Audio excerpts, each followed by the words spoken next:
Chapter 22. Soon, a few years had passed, and the name of the young ancient king began to spread throughout the Sumer region. As long as Wu Ming had nothing to do, he would follow the young king in the form of a shadow of faith. Watching the wise young king grow up day by day, Wu Ming found it hard to imagine that Gilgamesh would become a tyrant when he grew up. On the altar, in front of Hyunryong's statue. After the daily worship, the Uruk people left one after another. In the end, only the young king remained. "All right, Hyunryong, the people have left. Come out and talk to me." The young king smiled like a well-behaved child. However, Wu Ming didn't think so. The stone statue began to emit a faint golden light. An illusory dragon shadow appeared on the stone statue. "You're still as wicked as ever, little Gil." An ancient, dull voice sounded. "Ha ha ha. What can I do? I'm a well-behaved child." Pure laughter entered Wu Ming's ears. Wu Ming shook his head. "Let's go. Today is the spiritual peak adventure." The young king's eyes lit up. "Is it the legendary spiritual peak Abyss Mountain that even the gods fear?" "Of course, the place I'll take you to will definitely be the best." Wu Ming tilted his head and said proudly. "Then, get ready." After that, Wu Ming began to chant. In the young Gilgamesh's slightly nervous and excited eyes, a gorgeous golden magic circle enveloped him. The light drowned Gilgamesh's eyes.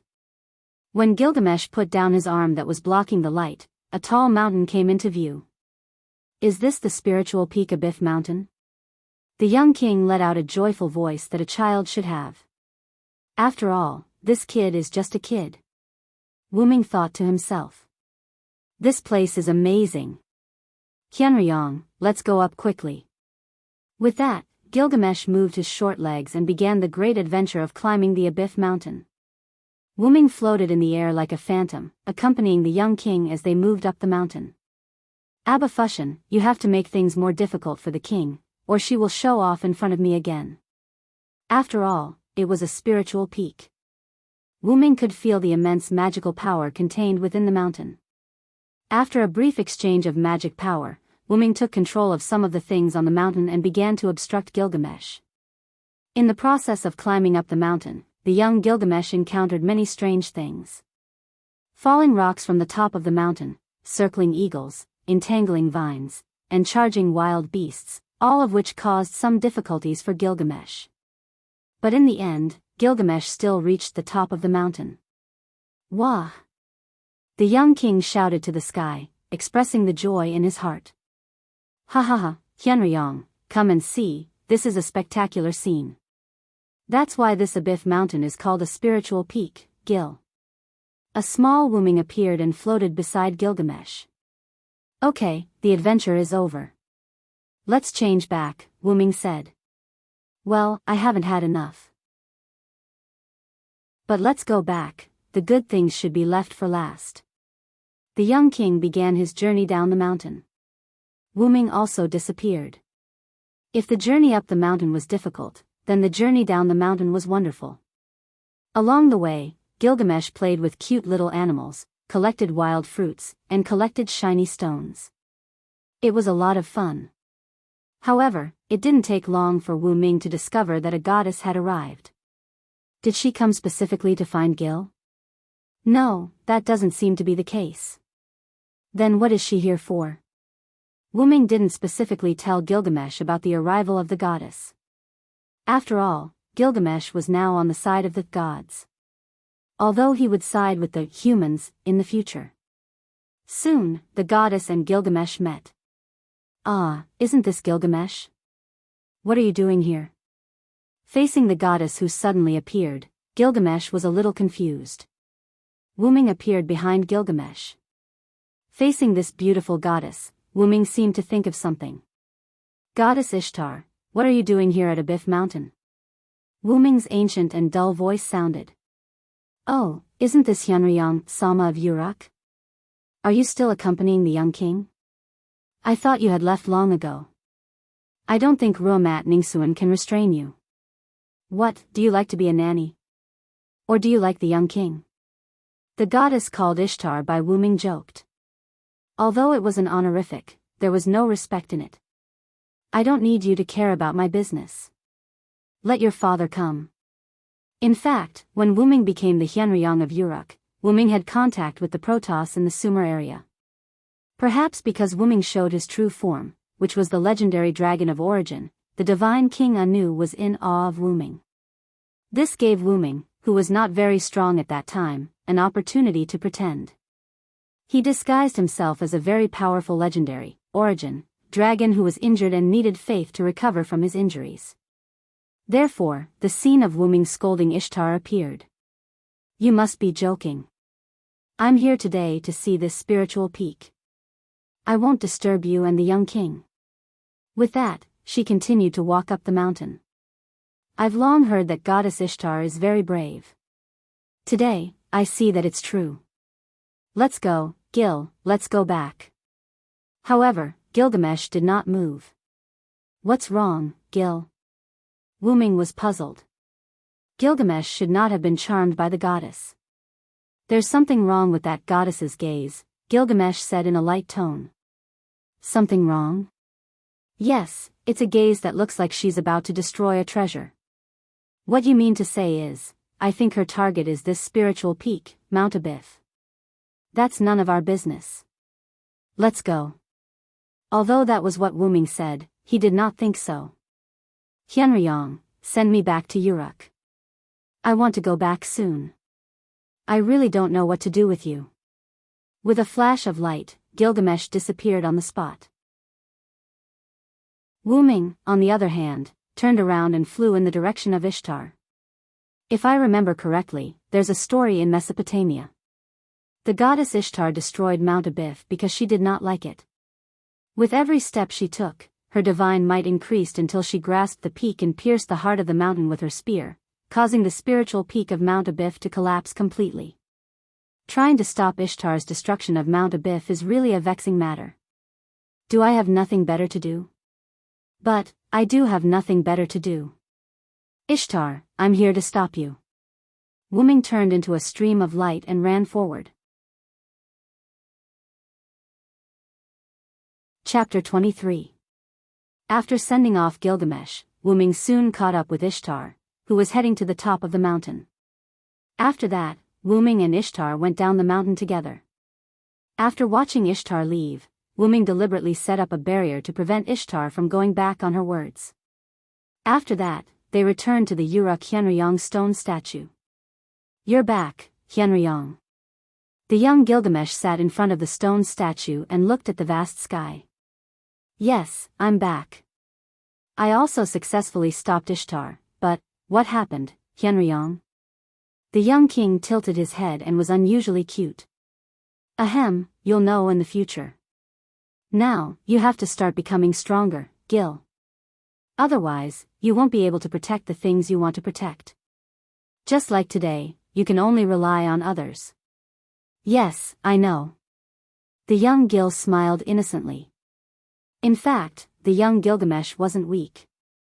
Of course, this was only for humans. The young Gilgamesh was a child prodigy.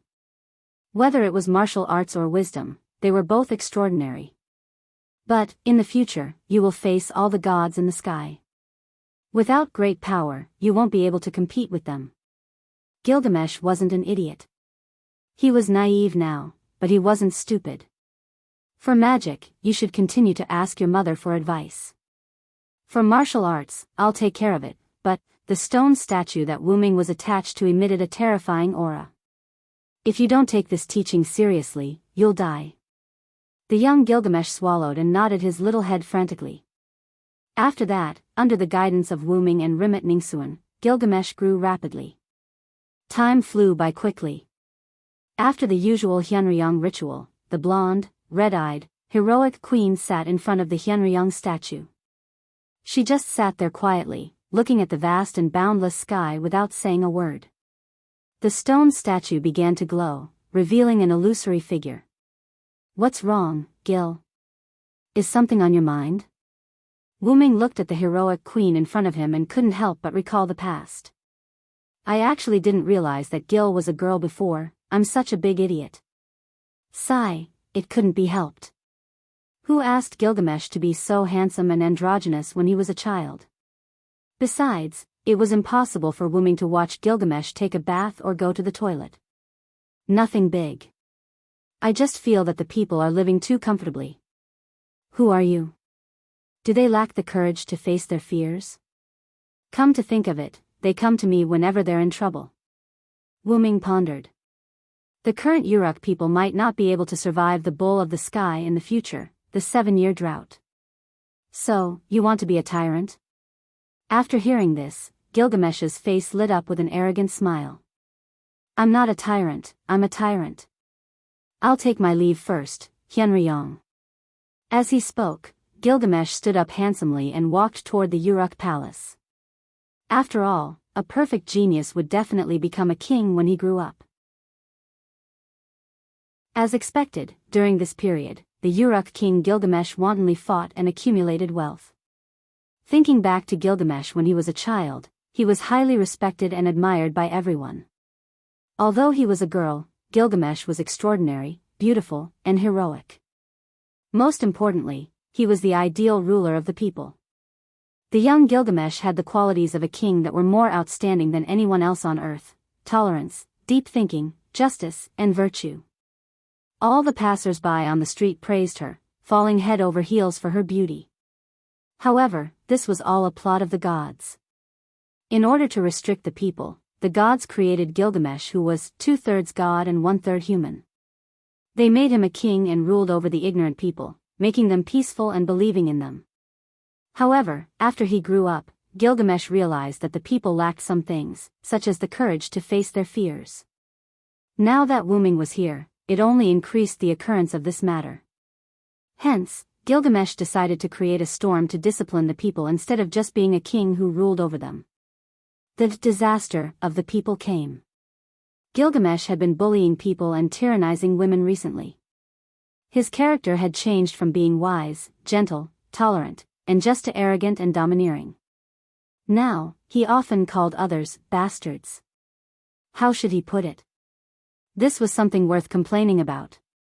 The hero King Gilgamesh who called others bastards, 2/3 god and 1/3 human.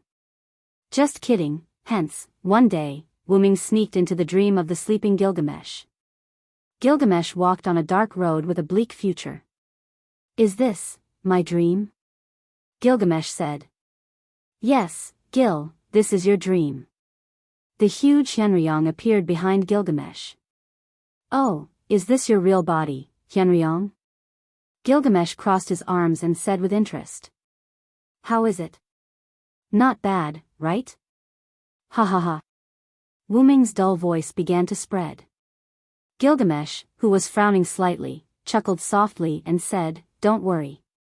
Then, what are you doing in my dream, Hyunryong? Today, I snuck into your dream to tell you about the prophecy I saw today. Secondly, I came to see if you have changed. Wuming stopped laughing and said. What prophecy? Gilgamesh said seriously. After all, it was a prophecy from his teacher, so he had to listen to it for the time being. This was what Gilgamesh thought. In order to prevent you from not focusing on suppressing the people, the gods made a humanoid weapon when you were young. Soon, this humanoid weapon will accidentally learn of your various atrocities and come to Uruk to stop your atrocities. His name is Enkidu. Enkidu, interesting. Then let him come. Let me see if the weapon made by the gods has the strength. After that, Gilgamesh turned and walked on the dark road. You will become friends with him. Gilgamesh, who was walking forward, stopped and turned to look at Wuming. Humph. Friends, I, Gilgamesh, don't need friends, and no one is qualified to be my friend. Gilgamesh looked at Wuming fiercely. But in Wuming's view, she was like a proud lioness. Oh, is that so, Gil? Wuming said with a smile, deliberately lengthening his voice. Hey, you are my teacher, so we are not the same. Before he finished, Gilgamesh immediately turned and continued to walk. But before turning around, Wuming still caught the blush on her face. It will be the only friend you recognize. This, when you see it, you will realize. Wuming looked at Gilgamesh and said. Humph. Then when I see it, I will beat it up. Gilgamesh walked and said without looking back. Wuming's huge dragon mouth opened and he smiled. As you wish. Gilgamesh's footsteps paused for a moment, but in the blink of an eye, he continued to walk. Although your future is full of fog, your goal is unwavering. You will definitely reach the end. Continue to walk. Before I leave, I will open a path for you, as your teacher for 18 years. After that, the darkness around Gilgamesh's path gradually dispersed. Wuming's huge dragon body also turned into specks of starlight, floating around Gilgamesh. At this moment, she was like a battle goddess, heroic, beautiful, and powerful. Chapter 24. After Wuming snuck into Gilgamesh's dream, for a long time, Gilgamesh's behavior was slightly restrained. Although the people didn't notice, Wuming did. After that, the Enkidu that Wuming mentioned came to Uruk City. And because of Wuming's words, Gilgamesh also began to pay attention to Enkidu. On this day, Wuming was attached to a dragon-shaped puppet made by magic and flew into the palace where Gilgamesh was. Gilgamesh saw something come in, his body moved, and with a leap, he grabbed the puppet that Wuming was attached to. This is Hyenryong. You're so carefree, not only do you not need to recover, you're still in the mood to play with puppets, Gilgamesh mocked. To the outside world, Wuming announced that he was injured and needed to recover. What are you talking about? This is also a necessary lesson for self-cultivation. Look at my wings, how realistic the carvings are, and these claws. Wuming, who was grabbed by Gilgamesh, began his speech. Stop, I don't want to know the structure of this puppet. Why did you come to this king today? Do you want to see this king become friends with Enkidu? Gilgamesh swung his hand and let go of Wuming. Wuming flapped his wings and flew in front of Gilgamesh. You're so violent, I don't remember teaching you to be like this. Wuming quickly said when he saw Gilgamesh's fierce, ruby-like eyes. Ahem, actually, I'm just worried about you. I'm afraid you'll get hurt, so I'm here to make sure you don't go overboard. In fact, after Wuming told Gilgamesh about Enkidu, Wuming was worried that Gilgamesh wouldn't become friends with Enkidu, then the story would be messed up. Ugh, alright, even though the history of this world was different from the stories Wuming knew, it was still not the same. But that wasn't the point, at least Wuming didn't hate the god-made weapon called Enkidu. Wuming was now almost able to use a bit of the power of the root dragon, so Wuming decided that when the bull of the sky wreaks havoc in the future, he would deal with it. That way, the gods wouldn't punish either Gilgamesh or Enkidu. Humph. A guy that I've never heard of could injure this king? Who do you think this king is? What a joke. Hyenryong, don't worry, this king is just going to beat it up and won't do anything to it. After all, this king is the Uruk hero king. Gilgamesh crossed his arms in front of his chest with an arrogant look. Wuming looked at Gilgamesh's arms with a strange expression and muttered in a low voice. I didn't notice it before, how did it grow so fast now? What are you looking at, Hyenryong? Gilgamesh's face was slightly red as he turned his body sideways, and his arms began to cover his chest. Ahem, nothing, don't underestimate Enkidu later. After all, it was created as a god-made weapon to contain you. Underestimating it will cause you to suffer. Wuming coughed and quickly changed the topic. I know, this king will be a little more serious later, just a little more. Gilgamesh's face showed an expression that said, I'll hit it a little more gently. Sure enough, Wuming had already thought of Gilgamesh's awkwardness when he realized that he couldn't do anything to Enkidu for a while. Then I wish you good luck, Gil. The puppet dragon lay on Gilgamesh's head with a happy face. Hey, you can only lie there for a while, this king will go and meet that guy later. Yes, Wuming found that Gilgamesh would only reveal her young girl's heart when she was alone with him. She showed the attitude of an ordinary person, not a king or a tyrant, noble, cruel, arrogant, and powerful. Wuming didn't want to see Gilgamesh as a king, which made him think of Artoria. However, Wuming knew that Gilgamesh was a real king, an impeccable one. He didn't want Artoria to abandon her gender and only protect her people with her sword. Gilgamesh wouldn't hide her gender. On the contrary, she would openly tell the people and lead them in two contradictory ways, which were full of warmth and cruelty. It had to be said that Gilgamesh was much better at being a king than Artoria. Artoria was only suitable to be a knight. Of course, this was only Wu Ming's personal opinion. No matter what, as long as they wanted to, Wu Ming would open a path for them. Wu Ming came back to his senses and cleared his mind. Looking at the busy streets and the worried people, Wu Ming said, "I think Enkidu will come back to you in the name of the people." Gilgamesh crossed his long legs, drank the wine, and said with a smile, "Ha! Then let him come. This king is worried that no one can entertain this king." Gilgamesh took a sip of the wine in the fancy wine glass and savored it carefully. "Hyunryong, do you want a sip?" Gilgamesh raised the glass and said to Wu Ming, who was on top of his head, "Forget it. This puppet doesn't have feelings. It doesn't matter if I drink or not." After saying that, Wu Ming seemed to have sensed something. He immediately flew up from Gilgamesh's head and landed on the table in front of Gilgamesh. Gilgamesh also looked at the door. After a few seconds, a soldier came in from outside.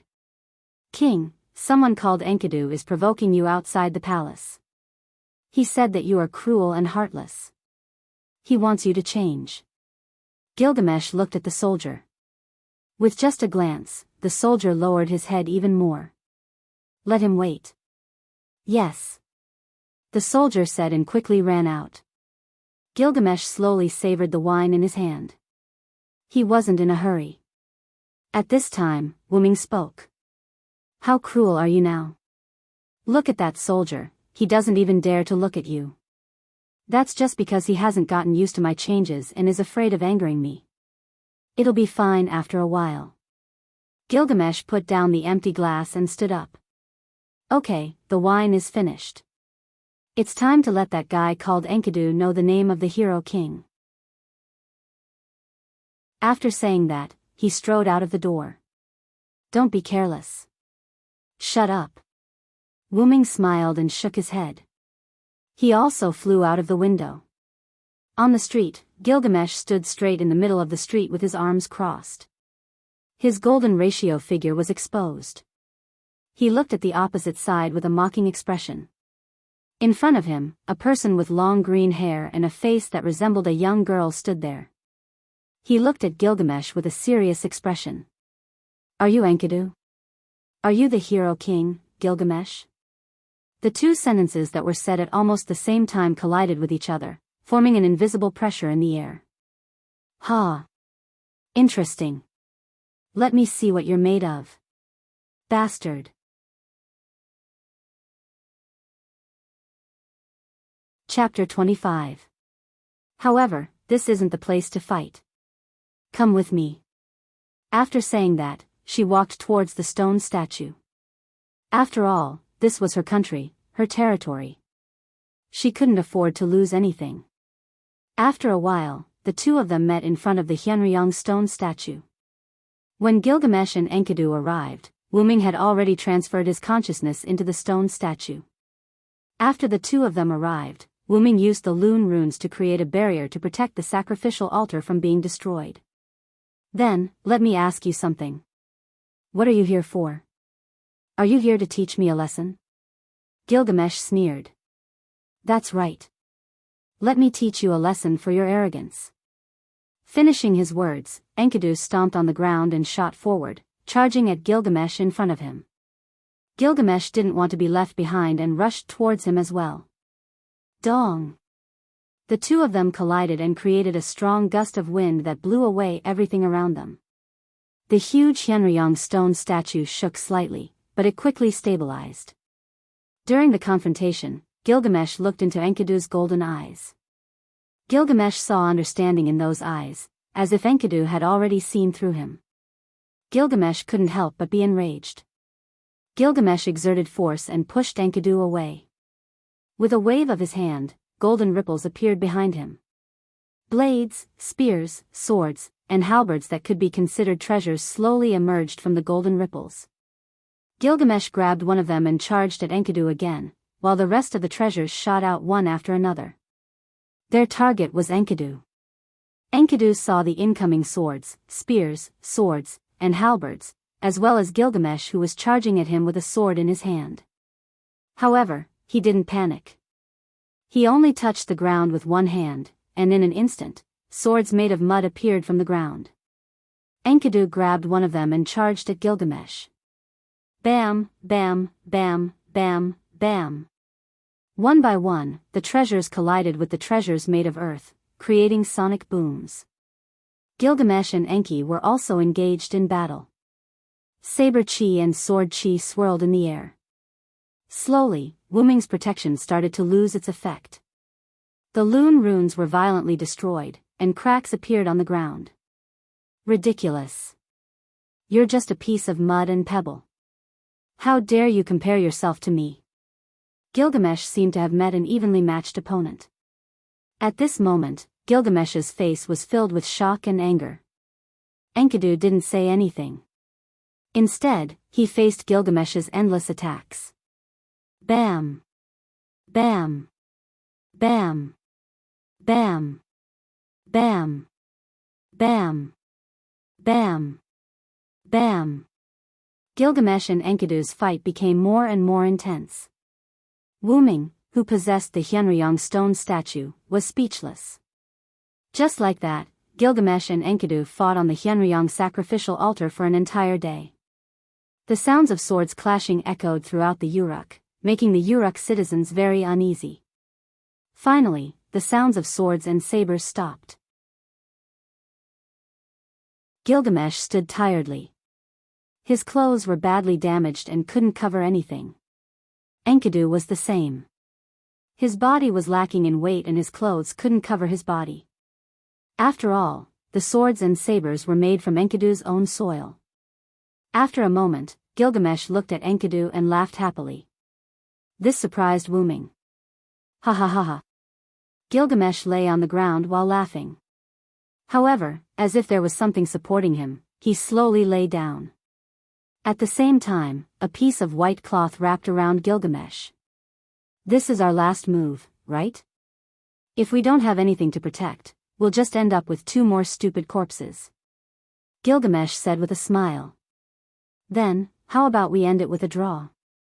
Enkidu thought for a moment and said. Then, he followed Gilgamesh's movement and lay down. But in the next moment, Enkidu felt a force supporting him from the huge stone statue. At the same time, a piece of white cloth appeared out of nowhere and wrapped around him. That must be Hyunryong. So gentle, after resting for a moment, Enkidu suddenly said. Won't you feel bad about using up those treasures? Gilgamesh lay on the slightly messy Hyunryong altar and laughed. What's the big deal? If the opponent is worth it, I'll even use up all the things in the Gate of Babylon. Is that so? You're interesting. Enkidu's clear voice said something that Garen didn't understand. Hearing the conversation between Gilgamesh and Enkidu while lying on the ground, Wuming suddenly had a wicked idea. Hyunryong's stone statue suddenly emitted a golden light. Gilgamesh and Enkidu subconsciously turned their heads away. After the golden light faded, 2 people appeared in front of the statue. After seeing the 2 people, Gilgamesh and Enkidu were stunned. Golden hair, ruby-like eyes filled with deathly stillness, and a face that resembled Gilgamesh's. If one were to say that these 2 were Gilgamesh's younger brother or elder brother, no one would doubt it. But, Gilgamesh, do you have a brother? Enkidu asked curiously. Gilgamesh, who was usually arrogant, actually blushed. Although his expression became angrier, it also became more alluring. Hyunryong, did you do it? Gilgamesh roared. After being roared at by Gilgamesh, the 2 people seemed to have woken up, and their eyes regained their vigor. One of them spoke. Ha ha ha, these are the dolls that I made earlier to make it easier for me to possess. I modified them just now to make these 2 dolls more realistic. Then, the other puppet said, don't worry.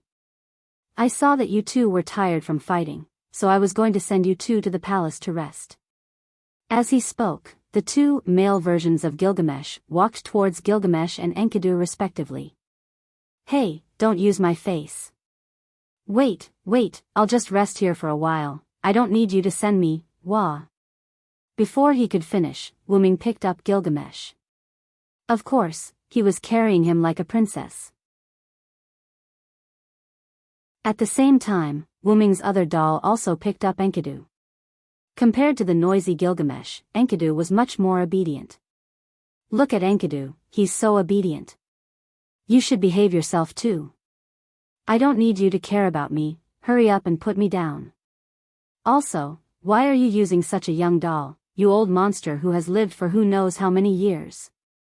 Although Gilgamesh said that he didn't want to, when he heard the other Wooming's dolls say that Enkidu was obedient, he also sat down and stopped making a fuss. However, his face became even redder. That's really sad. I'm not even a newborn in my race. Wooming's doppelganger controlled the two dolls and spoke as they walked. Enkidu, who was lying quietly in Wooming's arms, looked at the male version of Gilgamesh face and thought, what a warm embrace, is this the legendary origin dragon? Accompanied by the noise of Wooming and Gilgamesh, Wooming, who used the Loon rune to hide Gilgamesh and Enkidu, returned to the palace with Gilgamesh and Enkidu. After that, the Uruk spread the news that Enkidu, who challenged the tyrant Gilgamesh, was recruited by Hyenryong as a sacrifice. The sacrifice Enkidu would be stationed at the Hyenryong sacrificial altar.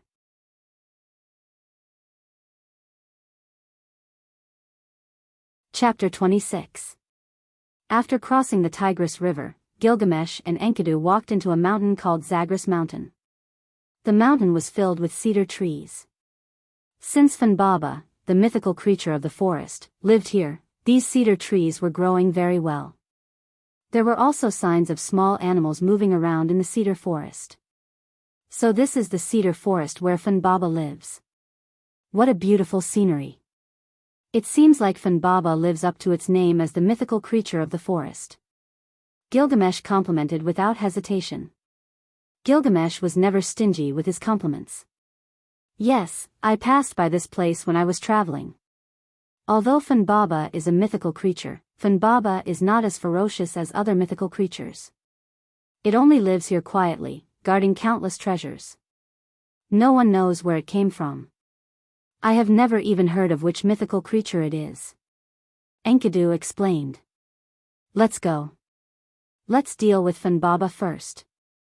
We'll talk about the Hyenryong relic in the wood later. Gilgamesh said and started walking deeper into the forest. Enkidu hesitated for a while.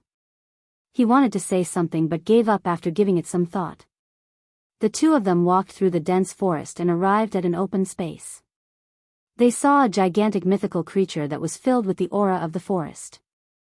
The mythical creature was covered with green fur. Its head was like a deer's and its two huge antlers were like swords. Its body was like a bear's, but its gigantic body did not look barbaric. Instead, it gave off a special feeling of tranquility. That's a mythical creature. Gilgamesh said in disbelief. Yes, that's indeed the mythical creature of the forest, Funbaba. I was shocked when I first saw it. Although Funbaba is a mythical creature, for some unknown reason, Funbaba is not as ferocious as other mythical creatures. Enkidu explained to Gilgamesh. However, Gil, if our opponent is Funbaba, we can actually talk to it. Enkidu said thoughtfully. What do you mean? Gilgamesh asked in confusion. Funbaba has a gentle temperament. If you don't provoke it, it's actually a very easy magical beast to get along with. Because the fir forest is too lush, some people once got lost in this forest. They were all led out of the forest by Funbaba. This is also the reason why Funbaba is said to be the divine beast of the forest. Enkidu turned to look at Funbaba and continued.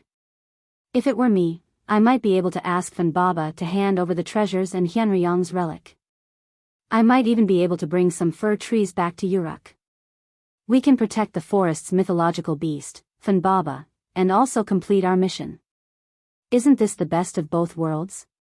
After saying that, Gilgamesh looked at Enkidu happily. Gil, why are you looking at me like that? Is there a problem? Gilgamesh crossed his arms in front of his chest and said happily. As expected, Enkidu, you're becoming more and more like a human. Really? The reason why humans are called humans is because they have things that they need to protect. You're now racking your brains to think of a way to prevent us from getting into conflict with Funbaba for me and Hyunryong, and you're becoming more emotional. You can be said to be a normal person now. Gilgamesh looked at Enkidu's eyes that were more human and said in detail. Is that so, Gil? But why am I so calm now? Enkidu's eyes were slightly moist. Isn't that natural? Who would be happy to become a human? You're already a human. Then, Gilgamesh stopped smiling. Your plan is pretty good, but if Funbaba doesn't listen to you, then there's only one way left. After saying that, he held Enkidu's hand and walked towards Funbaba. Get ready for battle. Funbaba looked at Gilgamesh and Enkidu. It had already noticed them when they entered the forest. Woo! Funbaba let out a low cry.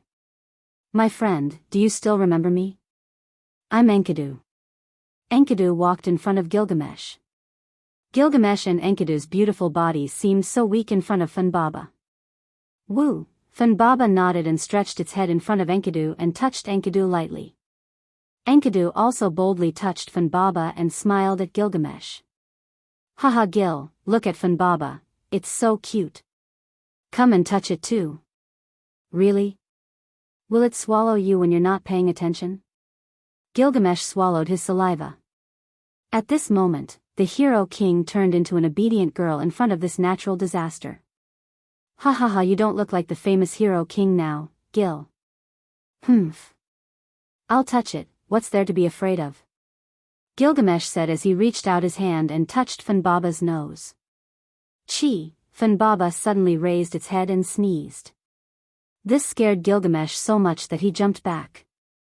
Ha ha ha Gil, you'll definitely itch when you touch its nose. Enkidu covered his mouth and laughed. Gilgamesh also relaxed his body and looked at Enkidu, who covered his mouth and laughed. My friend, you've really become a human. It seems that I don't have to worry anymore. After the farce ended, Enkidu and Gilgamesh told Funbaba the reason why they came here. Funbaba didn't disappoint Enkidu and said that as long as they passed the test it set up, they could take away the treasures it kept. As for the trees, Funbaba said that it could quickly make the trees grow without any side effects, so they could take it away at will. After that, Gilgamesh and Enkidu passed the test very quickly. After all, both of them were not evil people. Naturally, they passed the test set up by Funbaba very quickly. During the test of strength with Funbaba, the cloth that Enkidu wrapped around Wuming's sacred sword, X-Silver, was damaged during the battle and revealed the X-Silver. Funbaba ended the test in excitement and announced that both of them could take away the treasures it was guarding. Enkidu and Gilgamesh were confused about Funbaba's excitement.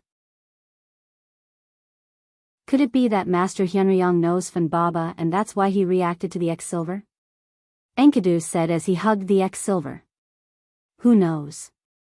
Maybe that guy owes Funbaba money. That's why Funbaba became excited when it sensed Hyunryong's aura. Gilgamesh joked. Alright, let's complete the task that Hyunryong gave us first. We'll talk about the rest later. Later, Funbaba brought Gilgamesh and Enkidu to the treasure cave. Alright, let's get to work.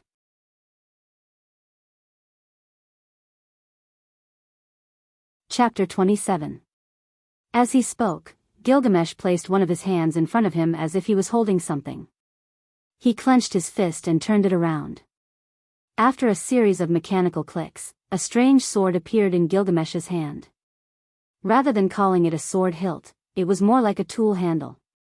Rather than calling it the heart of the sword, it was more like a cylinder with a precise structure. This was the key of the king's law that Gilgamesh had. It was one of the treasures of Babylon, the key to open and close the gate of Babylon. The gate was connected to the golden capital of Babylon, and there were a lot of treasures inside. Open, gate of Babylon.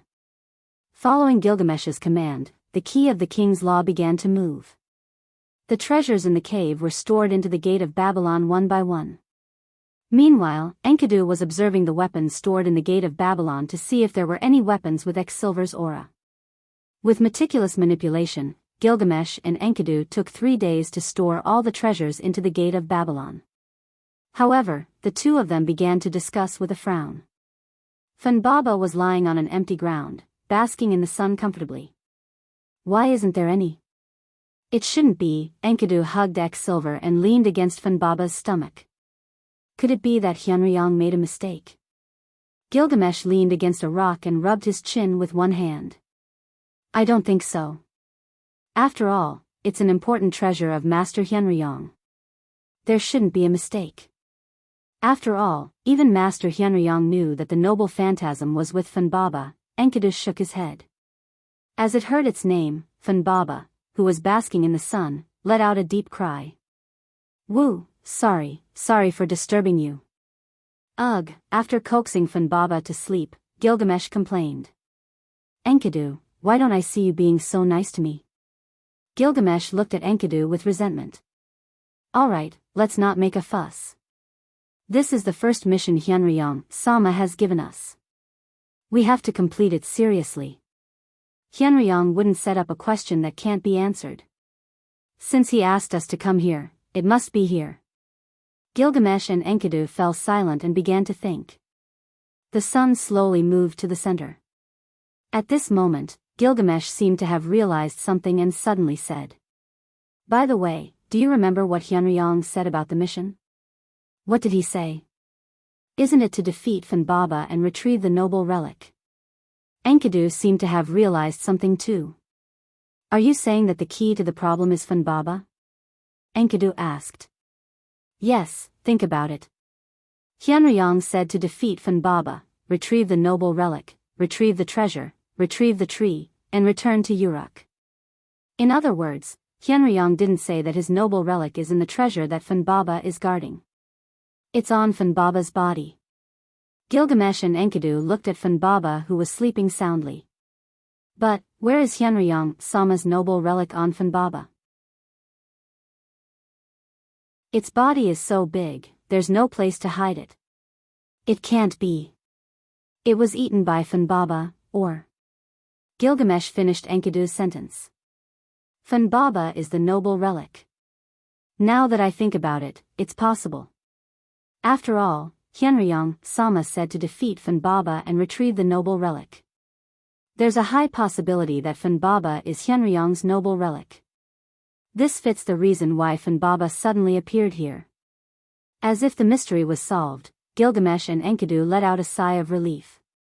The problem now is how to retrieve the noble relic. After all, it's impossible for us to kill Funbaba, but we can't let Funbaba follow us back to Uruk. Even if it's small, Funbaba might not follow us back. Gilgamesh facepalmed with one hand. That fella really knows how to create trouble for others. Why don't we go back and tell Hyunryong that his noble relic has become Funbaba? Enkidu looked at Gilgamesh and said. Sigh, that's the only way. Okay. Gilgamesh agreed. No need. Suddenly, a young voice came from the dense forest. Who's there? Gilgamesh immediately opened the gate of Babylon on his back and aimed his sword at the dense forest. Enkidu stood up immediately and held the hilt of Silver with both of his hands, aiming it at the source of the voice. After some rustling, a young man with black hair and black eyes in a linen shirt walked out. He seemed to be about the same age as Gilgamesh and Enkidu. As for Funbaba, it raised its head and looked at the source of the voice. Its eyes were filled with excitement.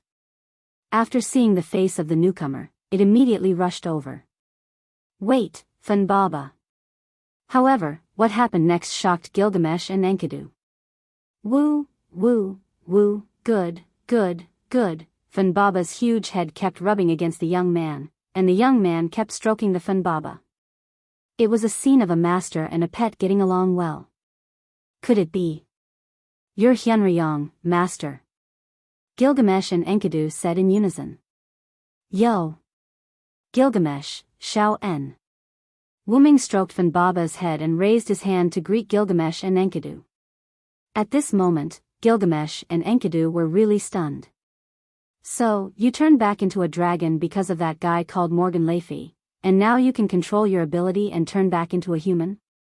This was because Wuming told Gilgamesh and Enkidu the truth, and also told them his name. Therefore, Gilgamesh said with an "I'm very unhappy" expression. "This is unbelievable, Sien. Master Wuming." Enkidu also looked shocked. After all, Wuming's transmigration was not something that anyone could do. "About that, I'm sorry for hiding it from you for so long." Wuming smiled bitterly and kept apologizing. "Humph. Don't expect me to forgive you so easily. Thieves who lie to the king must be punished severely." Gilgamesh stared at Wuming with her beautiful eyes. However, this did not make Wuming back down. Instead, he looked at Gilgamesh with interest. "All right, Gil, Master Wuming didn't do it on purpose. Let's put this matter to rest." Nah, Enkidu smiled at the two of them and tilted his head. This made Wuming and Gilgamesh blush. After all, after Enkidu became a woman, her charm was too great. "So, is Funbaba your noble phantasm, Wuming?" Gilgamesh was still not used to Hyenryong's new name. She stuttered as she spoke. "Well, actually, I only found the exact location of my noble phantasm. I only found out that Funbaba was my noble phantasm when I secretly followed you guys here. No, strictly speaking, my noble phantasm and Funbaba had merged." After Wuming saw Funbaba, the connection between the noble phantasm and its owner was immediately connected. Therefore, Wuming finally confirmed that Funbaba was the noble phantasm. "Merged?" Enkidu said. "Yes, although I don't know, Funbaba is my Yggdrasil." After saying that, Funbaba rubbed Wuming again. "Alright, let's go back. Funbaba can continue to stay here." Wuming also hoped that his noble phantasm would be more flexible. Therefore, he decided to leave Funbaba in the fir forest for the time being. Gilgamesh and Enkidu looked at each other and sighed. They did not say anything. After all, they had been busy for a few days because of Wuming's noble phantasm. Wuming asked Funbaba to create a large number of trees. After that, Gilgamesh and Enkidu brought a large amount of wood back to Uruk. Meanwhile, Wuming transformed back into his dragon form and returned to the mountain palace.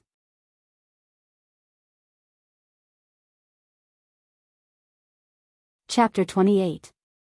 After Gilgamesh and Enkidu returned to the Uruk with the wood, the news that the king had defeated the mythical beast of the forest, Funbaba, obtained countless treasures, and returned with a large amount of wood began to spread like wildfire in Mesopotamia. It was as if someone was deliberately pushing the news.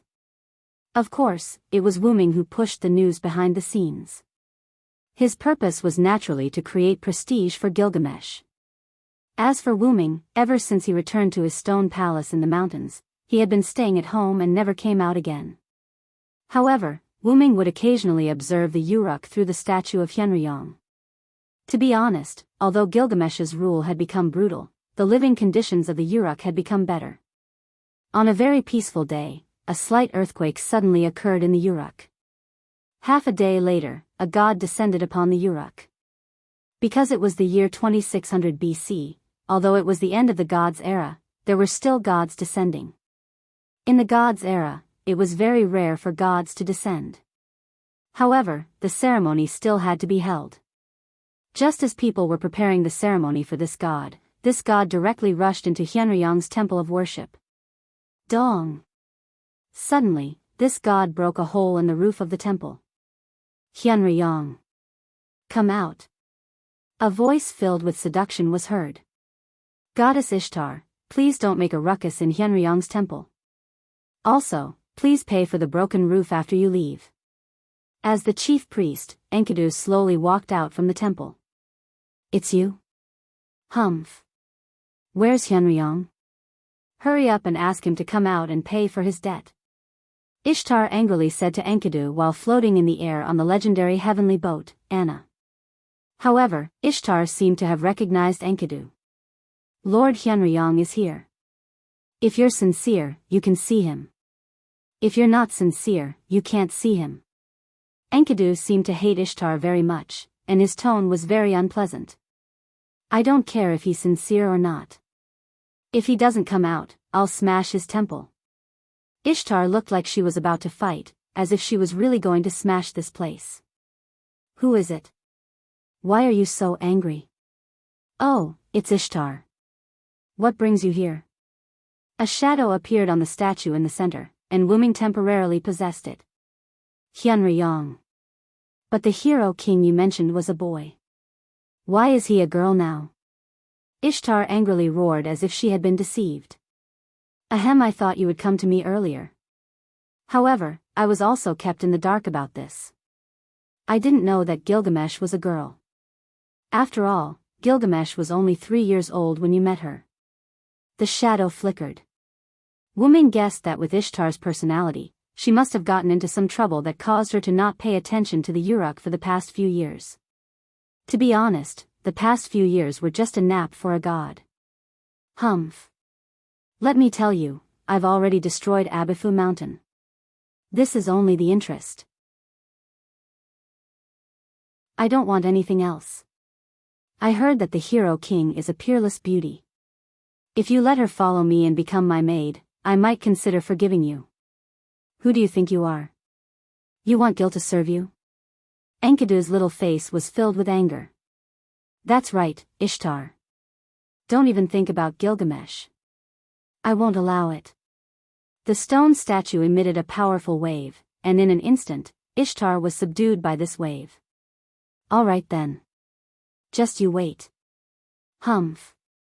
After saying that, Ishtar rode the sky ship horse Anna and left through the opening. With a flash of light, the shadow on the statue turned into a human figure and landed beside Enkidu. It seems that the earthquake from before was caused by the destruction of Abifu Mountain. Wuming said slowly.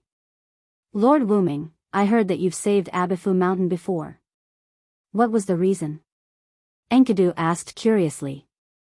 I saved Abifu Mountain because of Gil. At that time, I brought the young Gil to Abifu Mountain for an adventure. Because Abifu Mountain is a spiritual mountain, I asked it to take care of Gil when he went up the mountain. When he went down the mountain, he met the goddess Ishtar. After realizing the goddess' intention, Gil said, Aren't you going to save him? Then, on a whim, he made an agreement with Ishtar. That's how Abifu Mountain was able to survive until now. However, it still couldn't escape the fate of being destroyed by Ishtar. Wuming said helplessly. Actually, Abifu Mountain was supposed to disappear more than 10 years ago. Judging from the current situation, it's actually the same.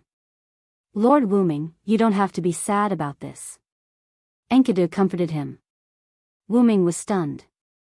He smiled and shook his head. He wanted to say something, but his mouth was suddenly stuck. Wuming suddenly thought of an idea. I'm so sad. I need a caring kiss to recover. This time, Enkidu was helpless. Really, Lord Wuming, are you a child? Although he said that, Enkidu still tiptoed and kissed Wuming on the lips. This time, Wuming was nervous again. After all, he only wanted to make a joke. He didn't expect Enkidu to really kiss him. However, Wuming wasn't the kind of person who wouldn't eat meat that was already in his mouth. Wuming hugged Enkidu, who was kissing with his eyes closed. This scared Enkidu so much that he wanted to retreat. However, Wuming's big hands directly hugged Enkidu. Enkidu was nervous at first, but then he wrapped his hands around Wuming's neck. The two of them started a French kiss in the hall. Wuming, I heard that Ishtar was here. What is she doing here? Suddenly, a clear female voice came from outside the hall.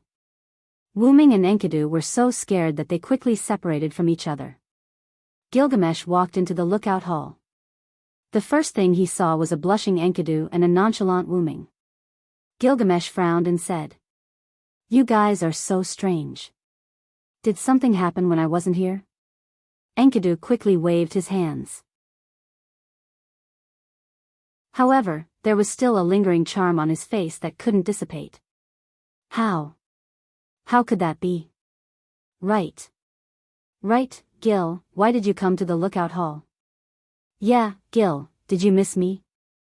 Wuming also asked. No, to be precise, he was teasing him. Who would miss you? You narcissist. This made Gilgamesh's face turn red. However, he didn't care about what Gilgamesh had noticed before. I saw a stream of light crash into the lookout hall. I instantly guessed that it was Ishtar. However, what is she doing here? Although she is the Uruk city god, she hasn't appeared for a long time. I thought that guy was dead. Gilgamesh said with an arrogant expression. Wuming bet that if Ishtar heard this, she would definitely go crazy. Cough, she's here to settle old scores. She used the incident at Abifu Mountain many years ago to blackmail you. She said that she wants you to be her servant. Wuming said indifferently. What? Who does she think she is? She wants this king to be her servant. I am the hero king. How dare she humiliate me like this? Sure enough, there are no good gods. Gilgamesh was angry when he heard this. He also glared at Wuming. What does it have to do with me? Wuming thought. Although Ishtar was scared away by me, she must have gone to find her father god. With the gods' love for Ishtar, plus the relationship between Enkidu and Gilgamesh, the gods will definitely take advantage of this opportunity. This time, the Uruk may face a disaster. Wuming frowned and said. Wuming, Sama is right. I even suspect that Ishtar came to ask for Gil because of Father God Enkidu's idea. He wants to bring back Gil, who is the Sky Wedge. Enkidu's words were not unreasonable. After all, Enkidu's mission when he came to the Uruk was to bring Gilgamesh back to the gods. Well, I know. I will pay attention to the Uruk during this time. There is no other way. Just act according to the situation. Wuming looked at the stormy weather outside and said slowly. The Uruk is going to change.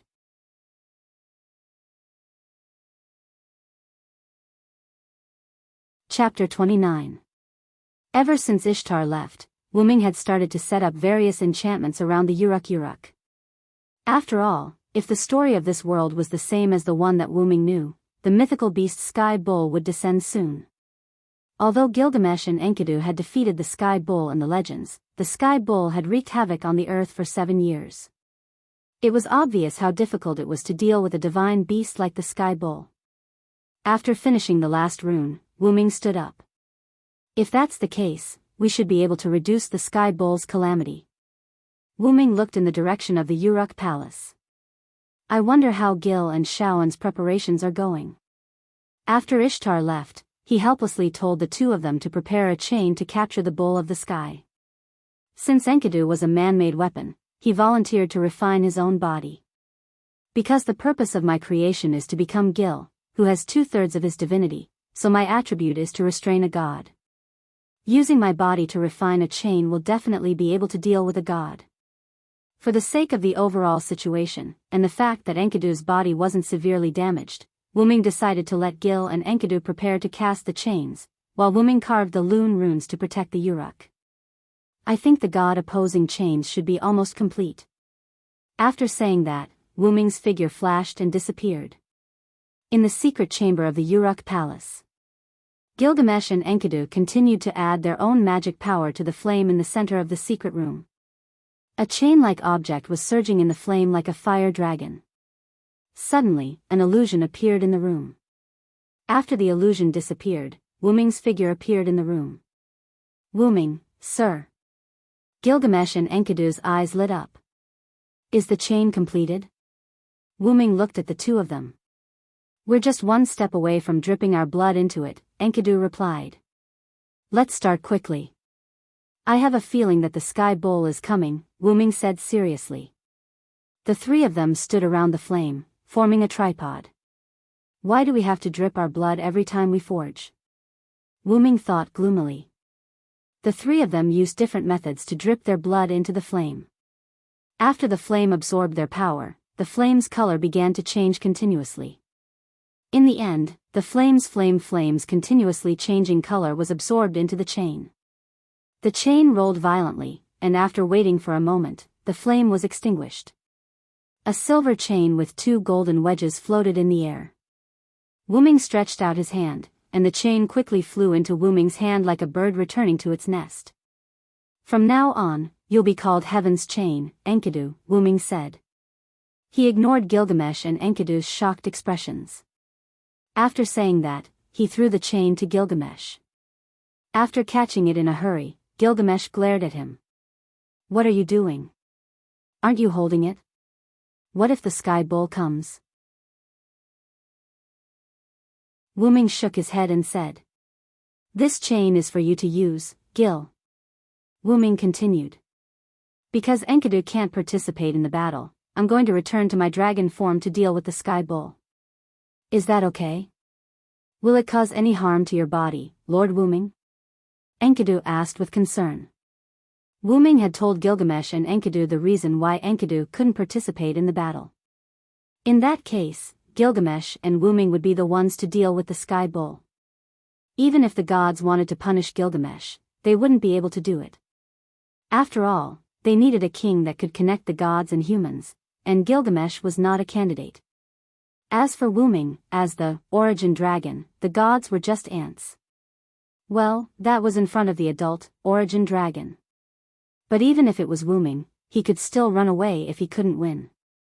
Don't worry, ever since I accidentally turned into my adult dragon form and used my own power to transform back, I've mastered the method to transform myself. Don't worry about me, Wuming patted Enkidu's head and smiled. Enkidu blushed at first, but then he smiled. It's good that Lord Wuming is fine. Looking at Wuming and Enkidu who were enjoying their lovey-dovey moment, Gilgamesh frowned and suddenly shouted. Hey! Why don't you find a place to show off your affection? Can't you see that I'm still here? Gilgamesh snorted and walked out of the secret room with Enkidu. Is Gil jealous?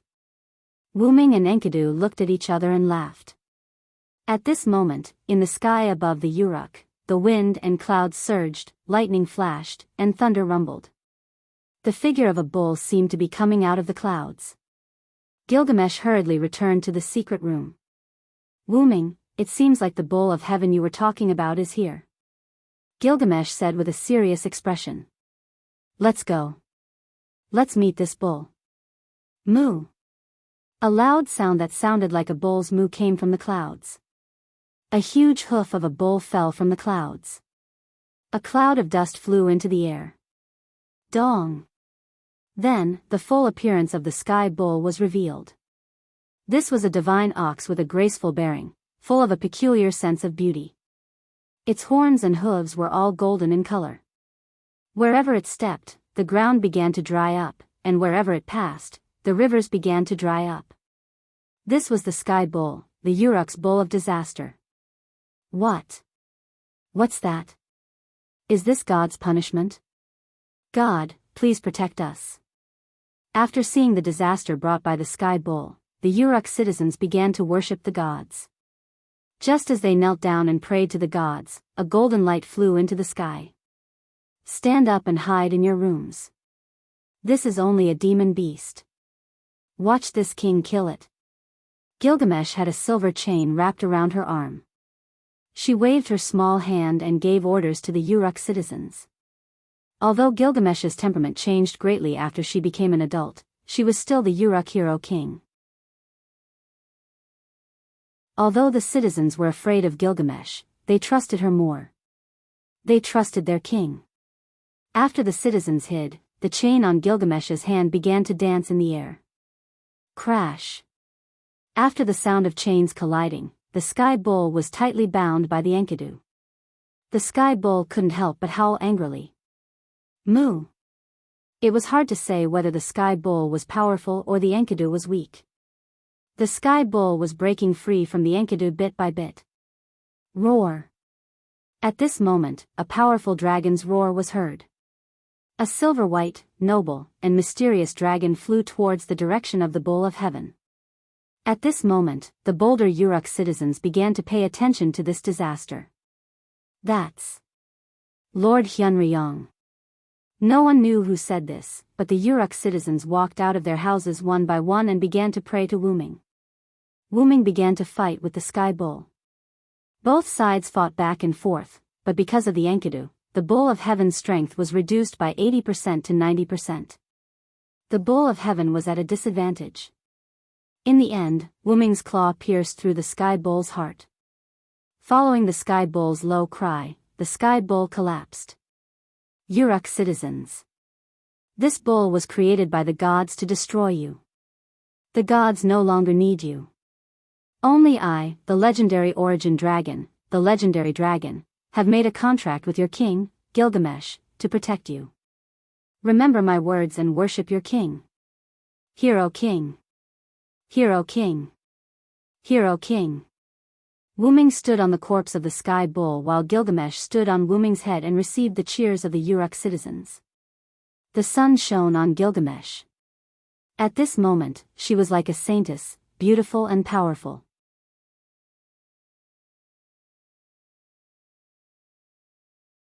Chapter 30. Inside Gilgamesh's dormitory. Gilgamesh had been in a bad mood ever since he defeated the Bull of Heaven.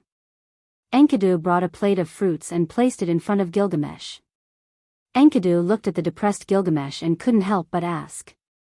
What's wrong, Gil? You've been like this ever since you defeated the Bull of Heaven. Gilgamesh picked up a piece of fruit and bit into it. Sai Wuming was the one who took the credit for defeating the Bull of Heaven, but in the end, he let me receive the cheers of the people. If it wasn't for the Uruk, I wouldn't have accepted this kind of stolen credit. Enkidu sat next to Gilgamesh and held her hand. So you know it's for the Uruk people. Look, I even showed my face. But I'm the Hero King, how can I accept this kind of fake honor? Gilgamesh is such a tsundere. Enkidu thought to himself. Actually, this is your honor. Think about it, Lord Wuming is now inseparable from you. You're bound together for good or ill. It can be said that the two of you are now united. Don't you feel happy? Enkidu asked with a smile. Yes, Lord Wuming. Together. Together. Who wants to be with him? But if you think about it carefully, for the sake of the Uruk, I'll reluctantly accept it. Wuming, Sama was right, Gilgamesh is indeed the easiest woman to deal with in the entire Uruk. Enkidu thought. Oh right, where's the Bull of Heaven's corpse? Where did Wuming put it? Gilgamesh asked curiously. Master Wuming said that the sky bull's body is full of treasures. According to Master Wuming, the corpse of the sky bull has been sealed with a magic scroll for future use. Enkidu said as he wiped the cold sweat off his forehead. Why didn't I realize that Lord Wuming was so thrifty, by the way, Enkidu? Yes. What's wrong, Gil? As he spoke, Gilgamesh opened the gate of Babylon behind him, or rather, the gate of Babylon, and reached his hand into it as if he was groping for something. A moment later, a silver chain appeared in Gilgamesh's hand. The chain is. Here, your stuff. After all, it was a chain forged from a part of Enkidu's body, so Gilgamesh believed that its owner was Enkidu. However, in this situation, Enkidu only smiled and pushed his hand away, rejecting Gilgamesh. This is the proof of our friendship.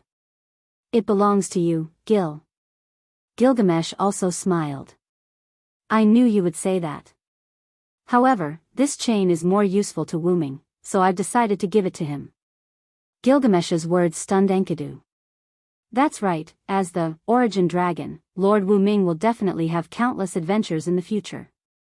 As a divine weapon, Enkidu will definitely be very useful. Gil, take this Enkidu. As for Master Wuming, I'll think of something. As he finished speaking, Enkidu's gaze became firm. Gilgamesh seemed to have noticed something. After a moment of silence, he sighed. You've decided. A few days later, Ishtar drove the heavenly ship Anna to the Hyenryong Palace once again. However, this time, Ishtar's attitude was very respectful. Although Enkidu did not like Ishtar, she still came to Wuming respectfully. Enkidu led Ishtar to the Hyenryong statue. Master Hyenryong, even if you win this time, can you return the corpse of the heavenly bull to me? An unnatural smile appeared on Ishtar's beautiful face. However, even if it was a forced smile, Ishtar was still a goddess of beauty. The figure of the Hyenryong statue appeared. Cough. You know, I've been hungry for a long time. Now that I saw such a big guy, I was excited and ate it. Sorry.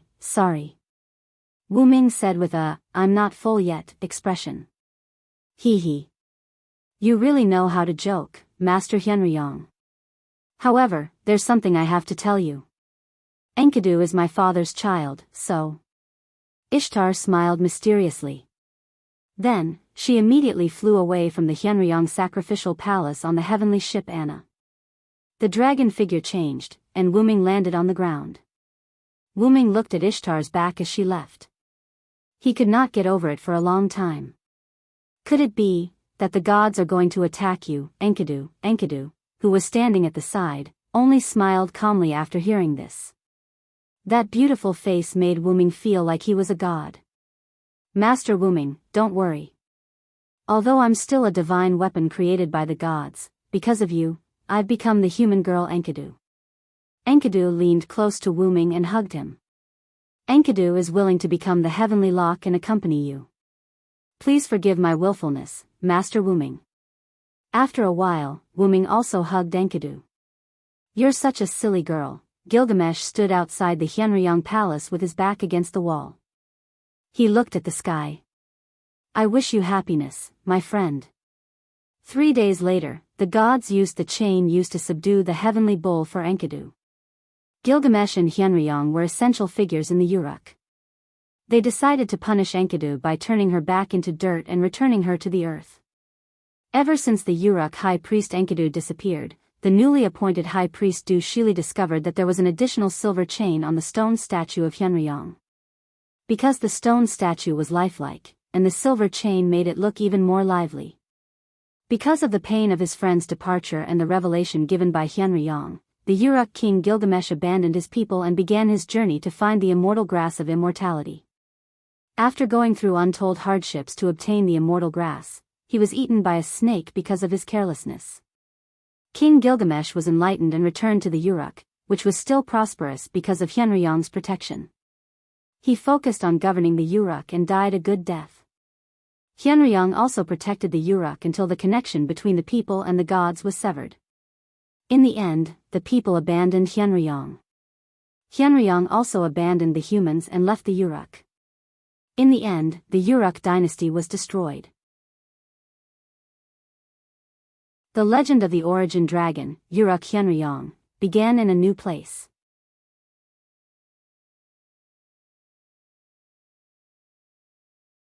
Chapter 31. A huge dragon was flying in a colorful passage.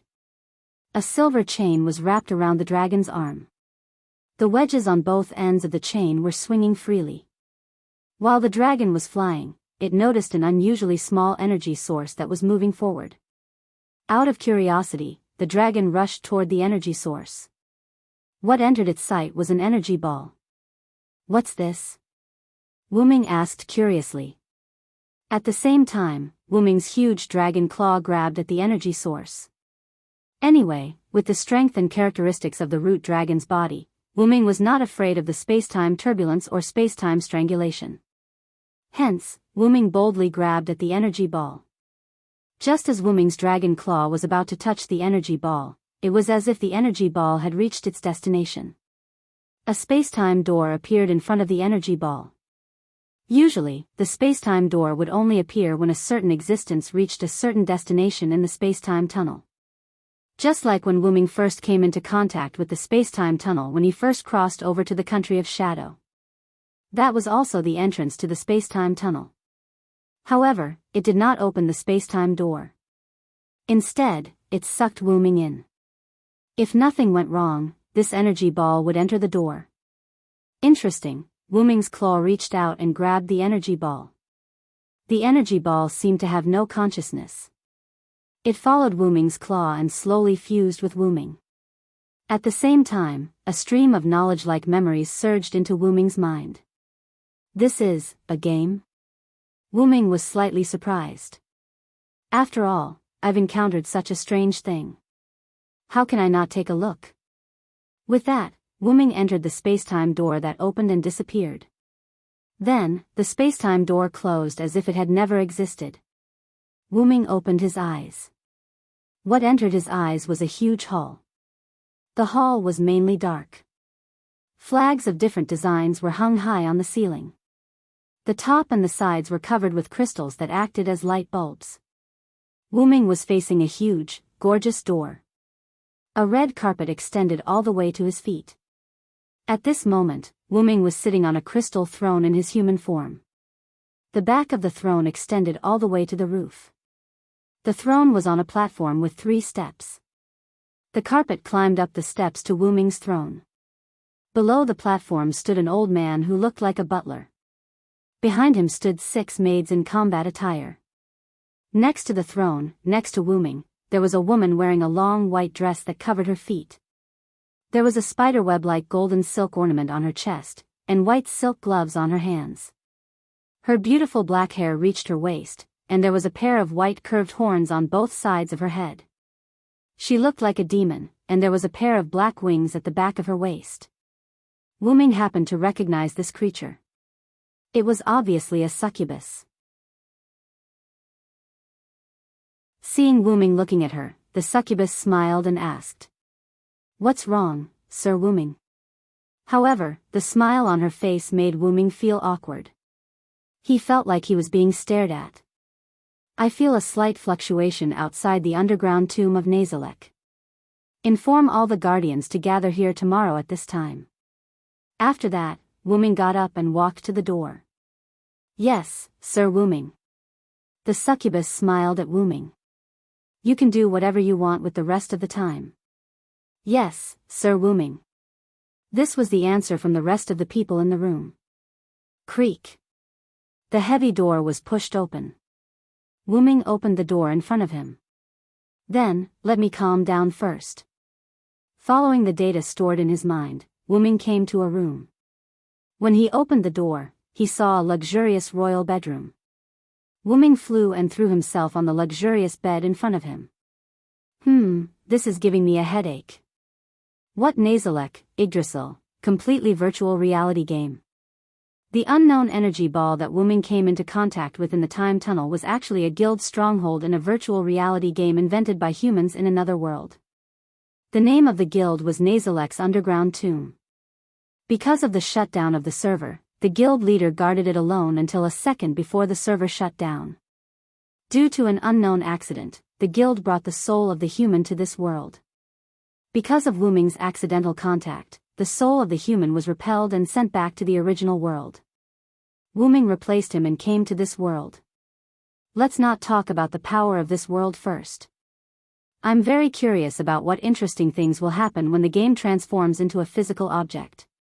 For example, even if the resurrection was considered a miracle in the world of the moon, it should be very common in the game. Then, what will happen when the game transforms into a physical object? Wu Ming turned around and patted his arm. "Enkidu, are you okay?" A silver chain appeared on Wu Ming's arm, flashing with a faint golden light.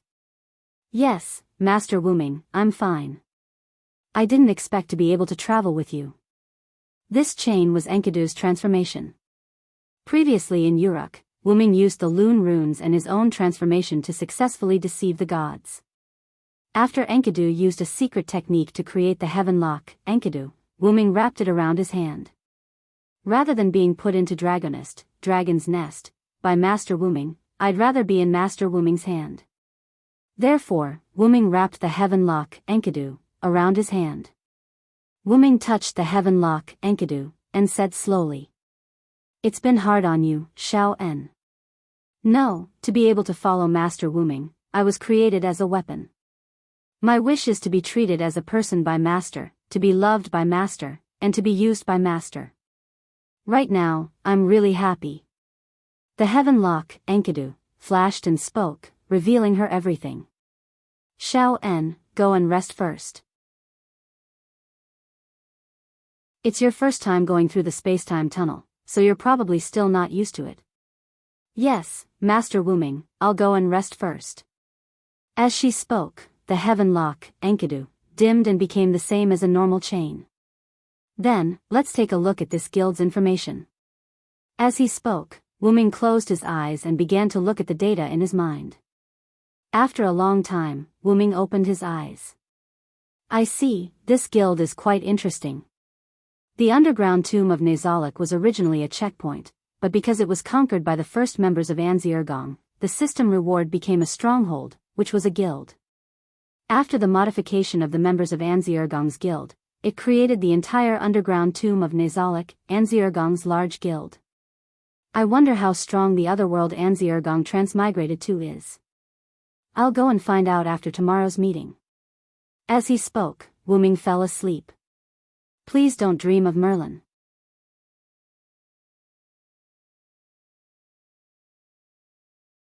Chapter 32. The next day, Wuming woke up early in the morning. Wuming had arrived at the underground tomb of Nazalik late last night. In addition, Wuming had traveled through time and space for a long time. After a night of rest, he was no longer tired. Because the order from yesterday was to gather at night, Wuming decided to walk around the underground tomb of Nazalik himself. Wuming picked up a ring from the table and put it on his finger.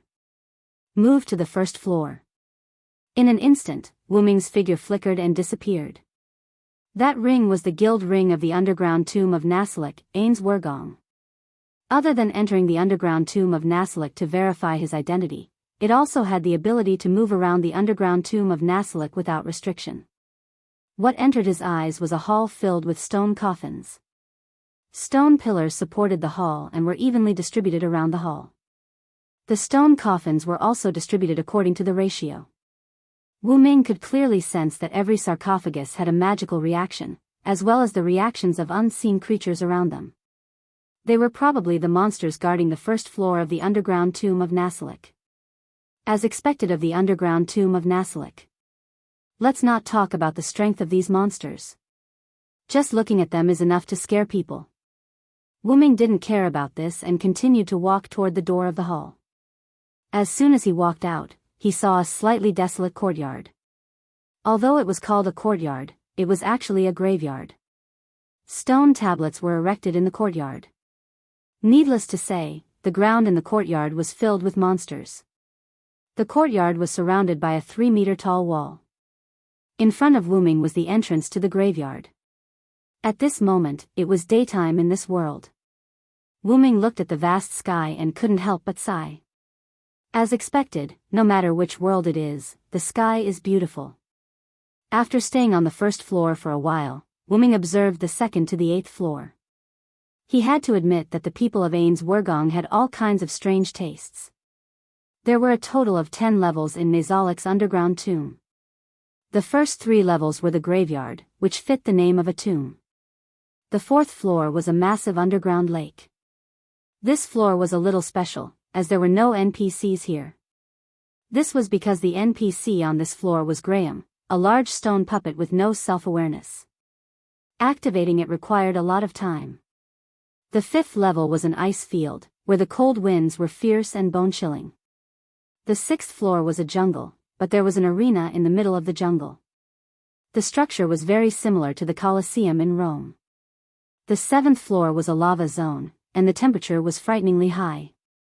The 8th floor was a wasteland. The NPCs on this floor were also special. As for what was special about them, that would be explained later. The 9th floor, which was the floor where Wuming had slept last night, was a royal suite. After all, this was originally a guild stronghold in the game. Players would also enjoy it, so this floor was set up. The 10th floor was between the thrones that Wuming had been in when he arrived at the underground tomb of Nazalik yesterday. This floor was the room. It wasn't big and was only used for decoration. After all, the players discussed things on the 9th floor. The 10th floor was just a symbolic building. After strolling around, it was almost time for the scheduled gathering. Wuming directly teleported to the throne on the 10th floor. The scene in front of him changed, and Wuming arrived in front of the throne. There were all kinds of members of the opposite sex gathered under the throne. Demons, bugmen, dark elves, vampires, and so on. He saw the succubus who had served the throne yesterday arguing with a girl in a dark purple princess dress. The girl's skin was as pale as a corpse. Only the skin on her hands and face was exposed. The rest of her body was wrapped in clothes. Her silver hair was tied into a ponytail behind her head, and the princess dress on her lower body bulged like a cake. I remember. She seems to be the guardian of the first to third floors. Because they saw Wu Ming's arrival, everyone quickly stood in a row. Everyone, offer your loyalty to the Supreme One. The succubus ordered, and the guardians began to kneel on one knee to greet Wu Ming. Guardian of the first, second, and third floors, Shadya Bradford. Greetings, Lord Wu Ming. The first was the girl who was arguing with the succubus. Guardian of the fifth floor, Cositas. Greetings, Lord Wu Ming. Cositas was a huge blue insect with iceberg-like armor on its back and shoulders. Guardian of the sixth floor, Yon Bella Fiora. Greetings, Lord Wu Ming. A dark elf who wore men's clothes and spoke cheerfully and looked like a boy. Same guardian of the sixth floor, Mare Bella Fiora. Greetings, Lord Wu Ming. This was a dark elf who wore women's clothes and spoke shyly and nervously, looking like a girl. The guardians of the sixth floor were a pair of dark elf twins. That's right, the older sister in men's clothes and the younger brother in women's clothes. If Wu Ming hadn't read the information, he wouldn't have thought that the nervous, shy, introverted mare in cute women's clothes was a boy. Guardian of the seventh floor, Demiurgos. Greetings, Lord Wu Ming. Demiurgos wore a British suit and had a metal tail on his back. The tip of the tail was burning with a faint black flame. He wore gold-rimmed glasses and had slightly pointed ears. If one didn't look at the tail behind him, anyone would think that he was an outstanding businessman. Chief Guardian, Yair Bella. Greetings, Lord Wu Ming. The succubus from yesterday, Yair Bella, lowered her head and reported to Wu Ming. What's going on? This gaze is comparable to Maeve's. I really don't know what the player who designed Yair Bella is doing. Other than the guardian of the fourth floor, Kagandua, and the guardian of the eighth floor, Victim, all the guardians of the other floors are in front of you. Supreme, please give the order. We will not hesitate to go through water and tread on fire. Wu Ming sat on the throne and looked at them quietly. After a moment, Wu Ming spoke. The main reason I called you here today is to tell you about the situation in the underground tomb of Nazalek. The guardians raised their heads slightly and looked up at Wu Ming. The underground tomb of Nazalek has been moved to another world due to an accident. Looking around at the guardians, Wu Ming continued. I took a look this morning. The underground tomb of Nazalek is on a plain. There are no signs of activity within a kilometer of it. This is undoubtedly a good thing. The reason why Wu Ming stayed on the first floor was because Wu Ming used magic to detect the surroundings of the tomb. As aberrations, if we were moved to a human gathering place, it would be troublesome. In the game Yggdrasil, there were only 3 races for players. Humans, subhumans, and aberrations. Humans were categorized as dwarves, elves, and so on. Subhumans were categorized as goblins, ogres, and so on. As long as they were not humans or subhumans, they were all aberrations. For example, slimes, bugmen, demons, and so on. Of course, Wu Ming was a dragon in the minds of these NPCs. He used a secret technique to switch between human and dragon forms. From now on, the underground tomb of Nazalek is on the highest alert. Yes, Lord Wu Ming. Now, let's talk about your problems.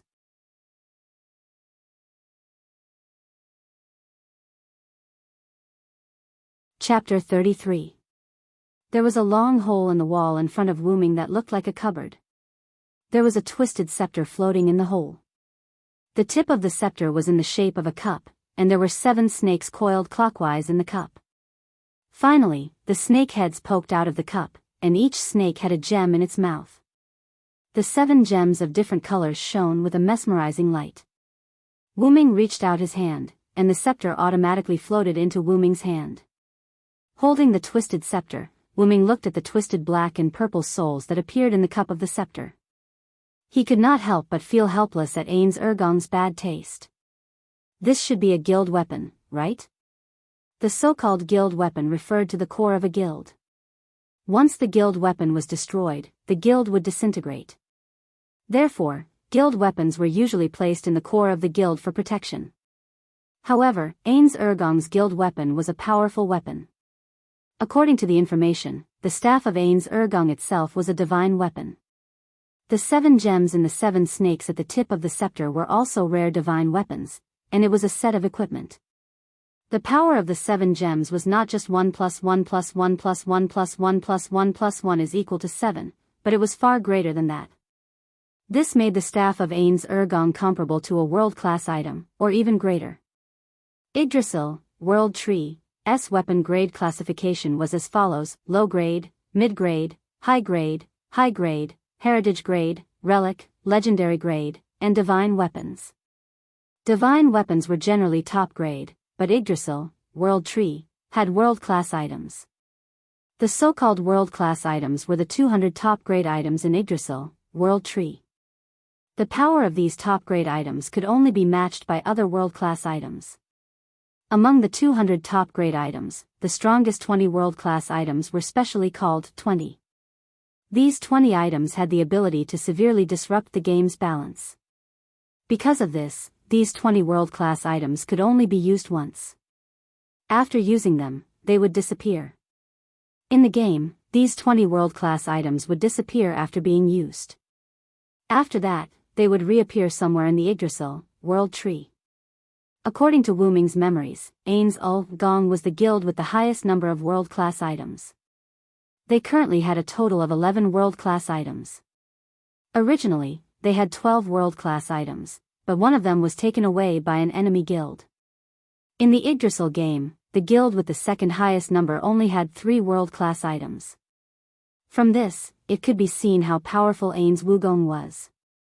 Among the 11 world-class items that belonged to Ains Urgong, 2 of them were ranked 20 world-class items. These 2 world-class items were stipulated by the guild members that they could only be used when the enemy used an item of the same level. The Staff of Anziergen. Wu Ming could not help but sigh. Wu Ming couldn't help but think as he looked at the large amount of information about the scepter.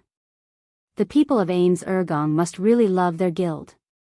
After all, the process of making this scepter was too difficult. If it were not for the difficulties of daily life, Wu Ming believed that the members of Ains Urgong would have persevered until the server was shut down. If that's the case, let me strengthen the name of Ains Urgong, Wu Ming said as he raised the Staff of Anziergen. This could be considered as a form of consolation for these NPCs who had lost their parents. After Wu Ming stored the Staff of Anziergen into Dragon's Nest, he used the Ring of Anziergen to teleport to an office-like room. At this moment, Demiyugos was already waiting in the office.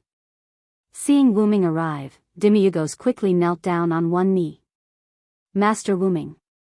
Wu Ming waved his hand to signal Demiyugos to get up. Get up, Demiyugos. You don't have to kneel every time you see me, just bow. Yes, Master Wu Ming. Demiyugos stood up and put the paper in his hand on the desk.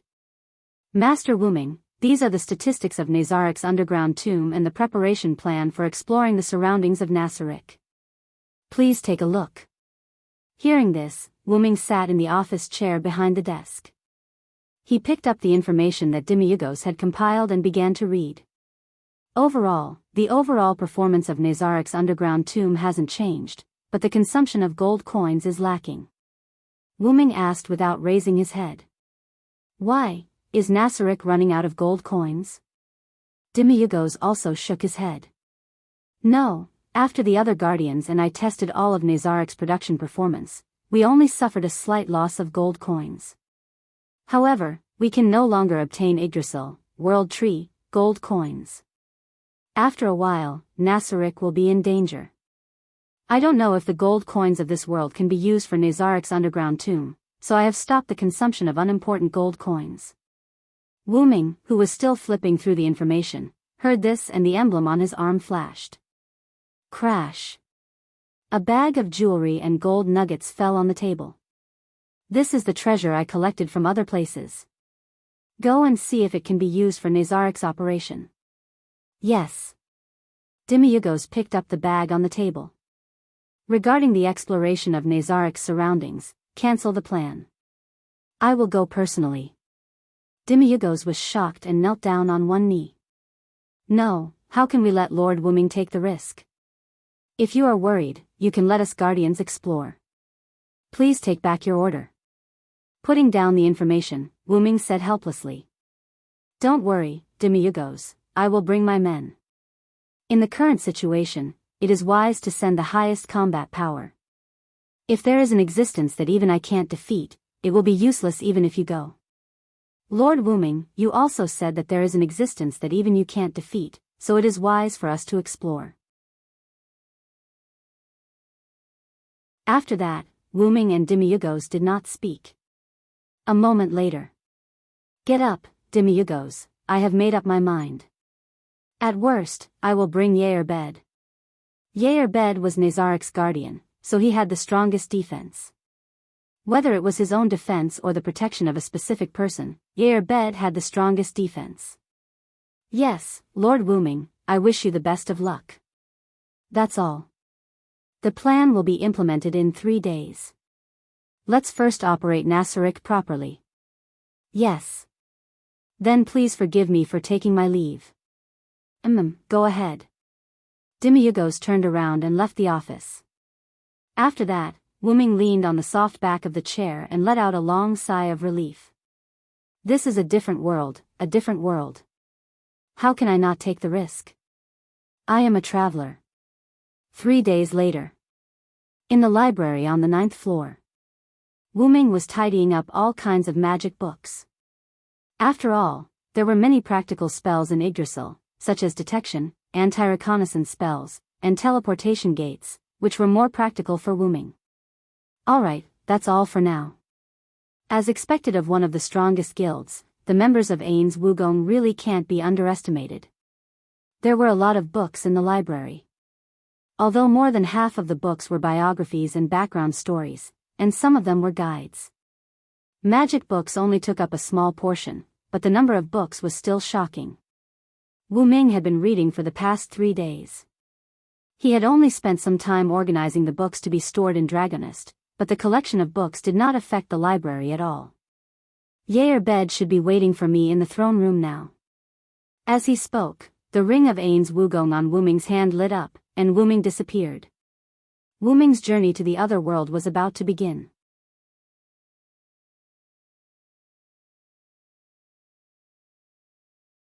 Chapter 34.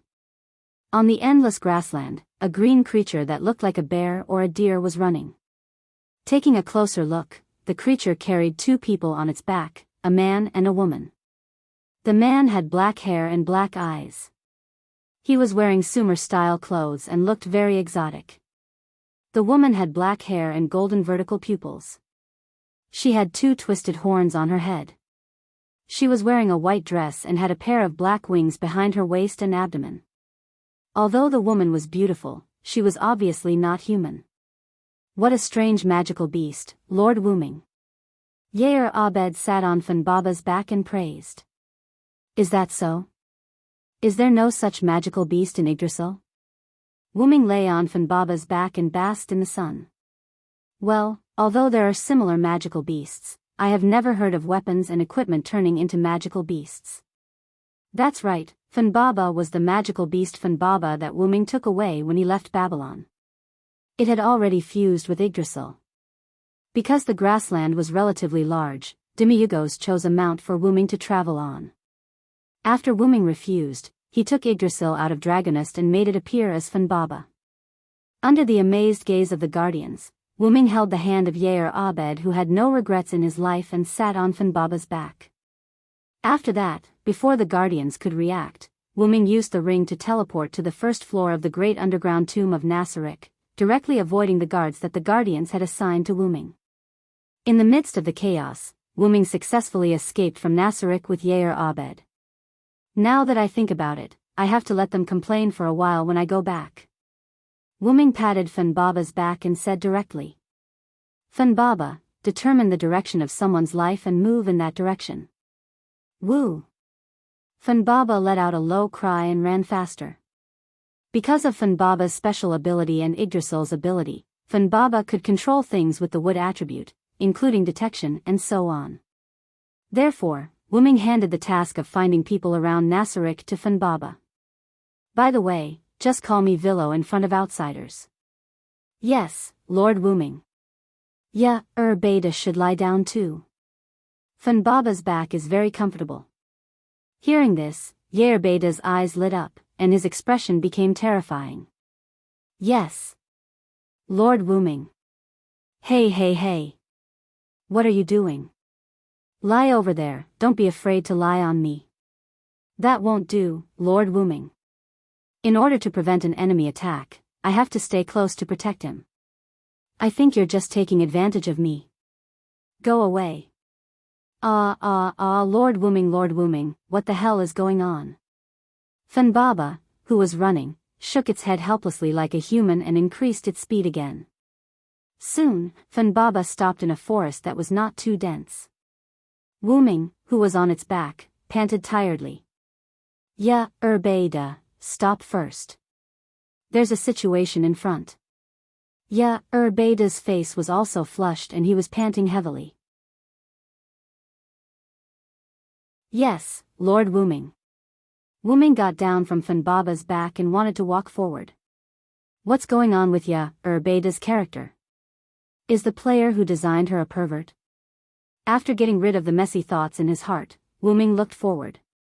Wuming took a closer look. Houses were lined up on a flat ground. There weren't many of them, only the number of a village.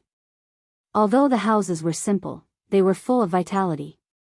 However, the ground and walls of the village were now full of dark red liquid, which was disgusting. That's blood? Knights in full-body armor wielded swords and killed unarmed villagers one after another.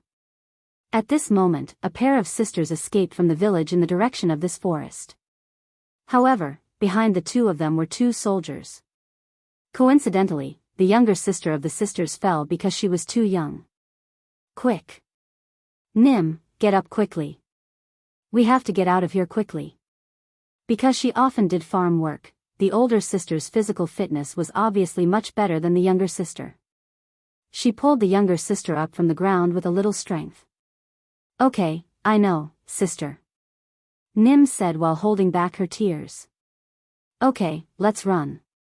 Just as the older sister was about to pull the younger sister and run again, an exasperated voice sounded. Run. Where do you think you're going? A knight who slaughtered the villagers stood behind the sisters. I can't believe I was delayed by you two brats. I'm so angry. The knight roared and swung his sword at the sisters. Nim. The older sister quickly hugged the younger sister. At the same time, she also closed her eyes. Clang. The expected pain did not come. Instead, there was a sound of metal colliding. How is this possible? The knight let out a panicked voice. The young girl boldly turned around and saw a black-haired, black-eyed young man wearing a foreign race's costume standing in front of the knight. The knight's sword was firmly held by the young man. Seeing this, the young girl widened her eyes. I thought it was some special event. In the end, this is some high-level conspiracy. Wuming said in boredom. With Wuming's many years of experience in politics, he could almost guess why the knight slaughtered the villagers for no reason. Just in time to try out the magic I learned these few days. Wuming exerted force in his hand and said softly. Dragon Thunder. A large amount of blue lightning emerged from Wuming's body and passed through the sword in Wuming's hand to the knight's body. Ah! The knight screamed and then fell to the ground. His body was emitting black smoke as if he was roasted. Seems like the strength of this world isn't very high. Wuming thought. I'm a monster. The other knight who was chasing after saw his companion die in an instant. He screamed in fear and turned around to escape. Wuming waved his hand. The knight who did not have time to escape was instantly wrapped by thick vines that grew out from the ground. Blood flowed out from the gaps in the vines. Seriously, can a knight like you be called a knight? You're a disgrace to the knights. Wuming said in disdain. Woo! Funbaba slowly walked out from behind Wuming. So beautiful. The two sisters, who had never seen such a sacred Funbaba, exclaimed. Wuming laughed involuntarily.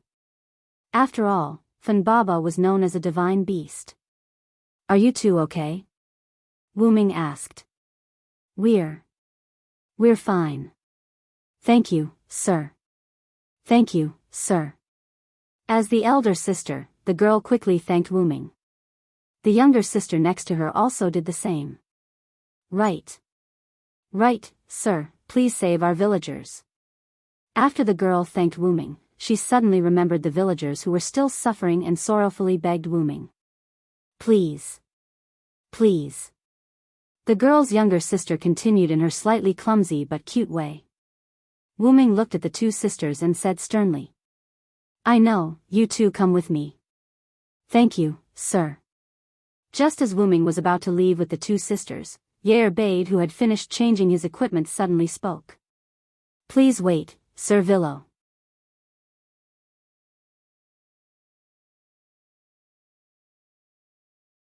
Chapter 35.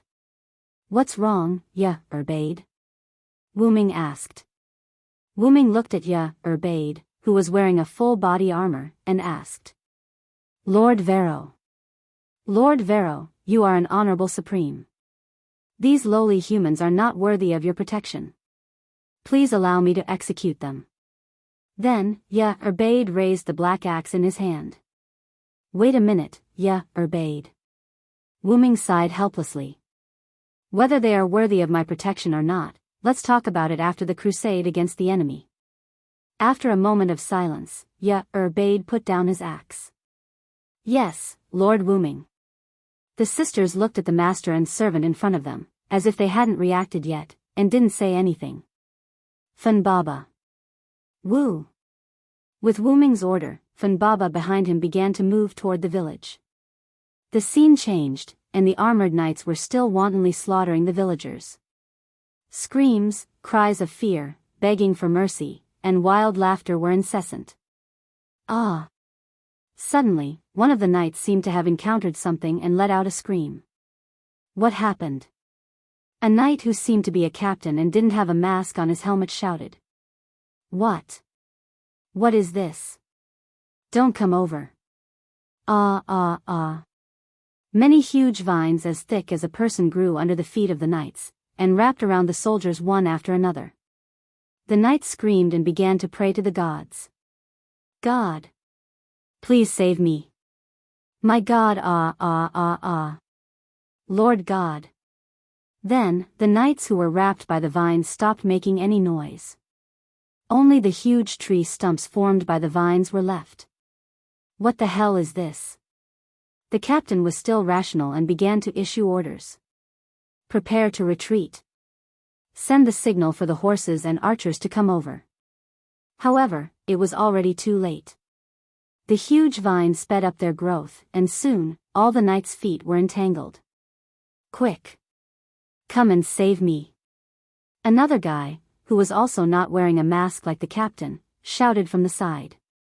I'm not someone who should die here. Quick! Save me. No matter what, it doesn't matter if it's your health or anything else. Hurry up and save me. The squad leader couldn't believe that the guy who was yelling hysterically could be heard. Captain Balius. He said in surprise. Suddenly, a light, low voice was heard. Woo! A huge green creature that looked like a bear or a deer slowly walked over. What is that? The captain, who was still rational, asked in surprise. The green creature stomped its foot, and the vines instantly wrapped around the wailing knights. In an instant, only the captain who was still rational was left. The sword in the captain's hand fell to the ground. He had completely given up. The vines had already wrapped around his lower body. Don't worry, those soldiers are still alive. The squad leader raised his head in surprise to see a young man walking over from afar. After all, I still need to obtain information from you.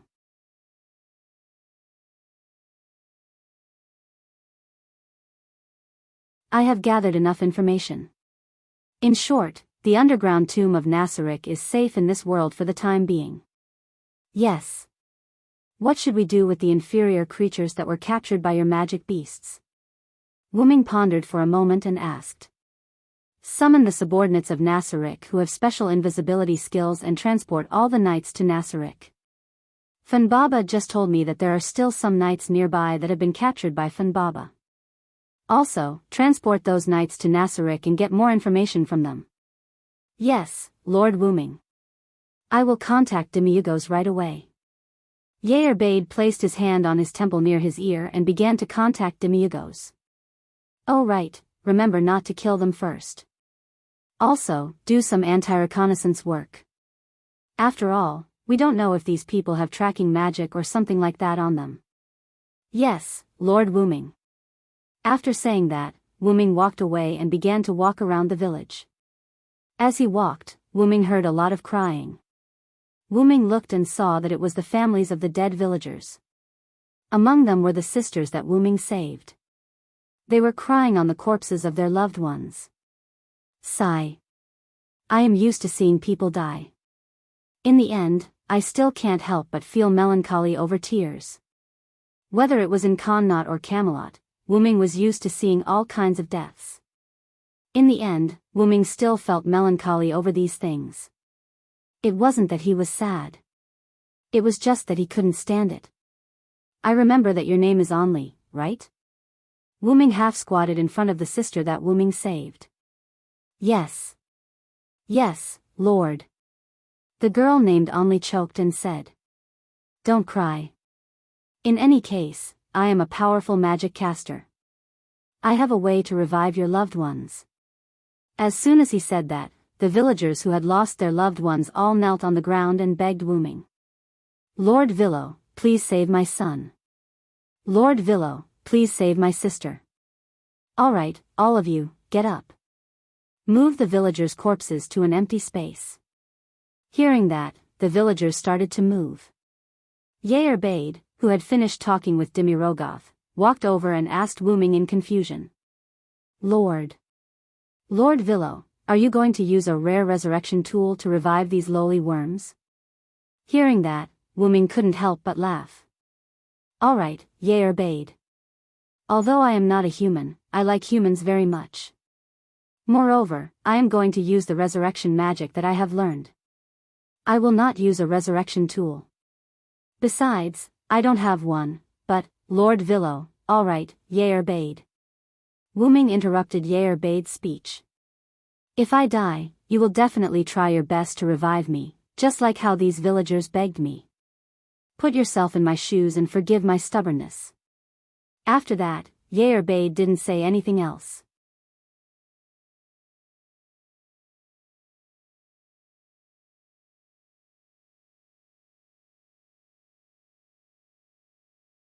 Village Chief, you've just suffered a disaster. You should go and arrange the situation of the village. All right, Sir Villo, thank you so much. Just as Wu Ming was about to say something polite, a villager suddenly ran over. Not good, Village Chief. A group of cavalrymen is approaching.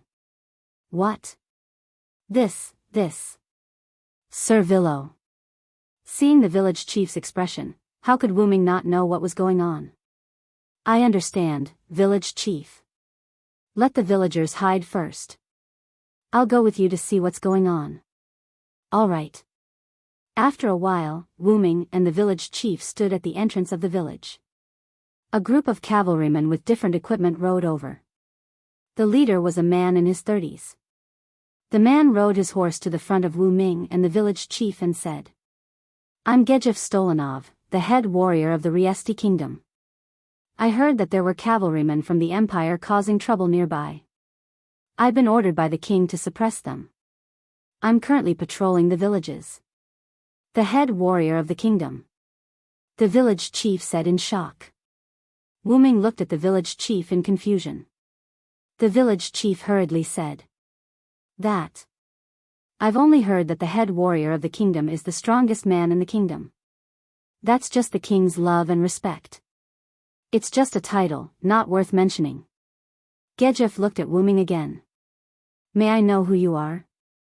Nice to meet you, head warrior of the kingdom.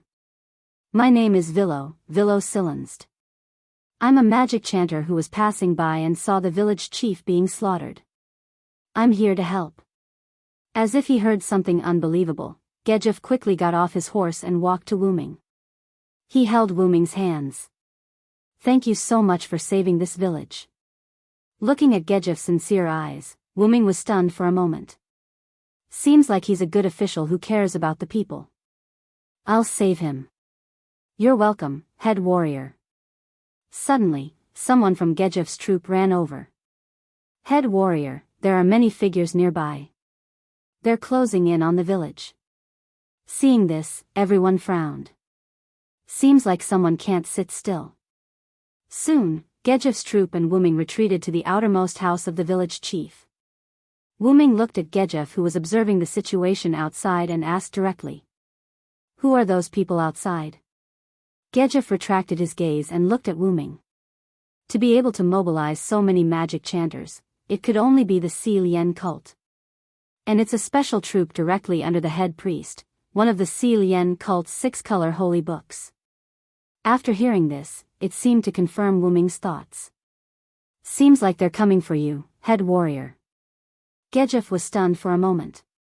After thinking carefully, he realized that they were really coming for him. Oh, I didn't expect the cult to want to get rid of me. After that, Wuming said with a smile. You're very lucky, head warrior. What do you mean? Gejef was puzzled. Seeing that you have a good temper, I've decided to help you. Hearing this, Gejef was overjoyed. Really, Lord Silenst? Thank you so much. After all, Gejef and the others had learned from the village chief that Wuming had a very powerful magic beast. Then, head warrior, please wait for me here. As he said that, Wuming began to walk out of the house. Wait, Lord Silenst.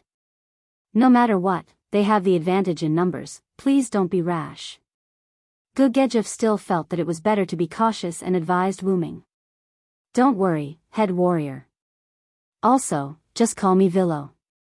Silenst is too long. As he said that, he left the house with Yair Bade and advanced towards the enemy. Lord Vilo. Gejef looked at the two with a complicated gaze. Slowly, Wuming brought Yair Bade to a very close distance with the enemy.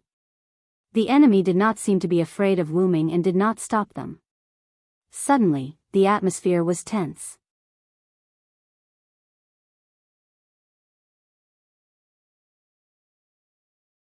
Chapter 37.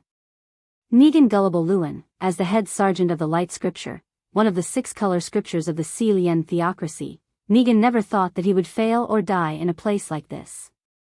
After all, he was the head priest of the Light Scripture. The report said that the knight who was wrapped in vines was killed by the demonic beast under the command of that man. Negan looked at the man and woman walking over and immediately gave an order. Attack.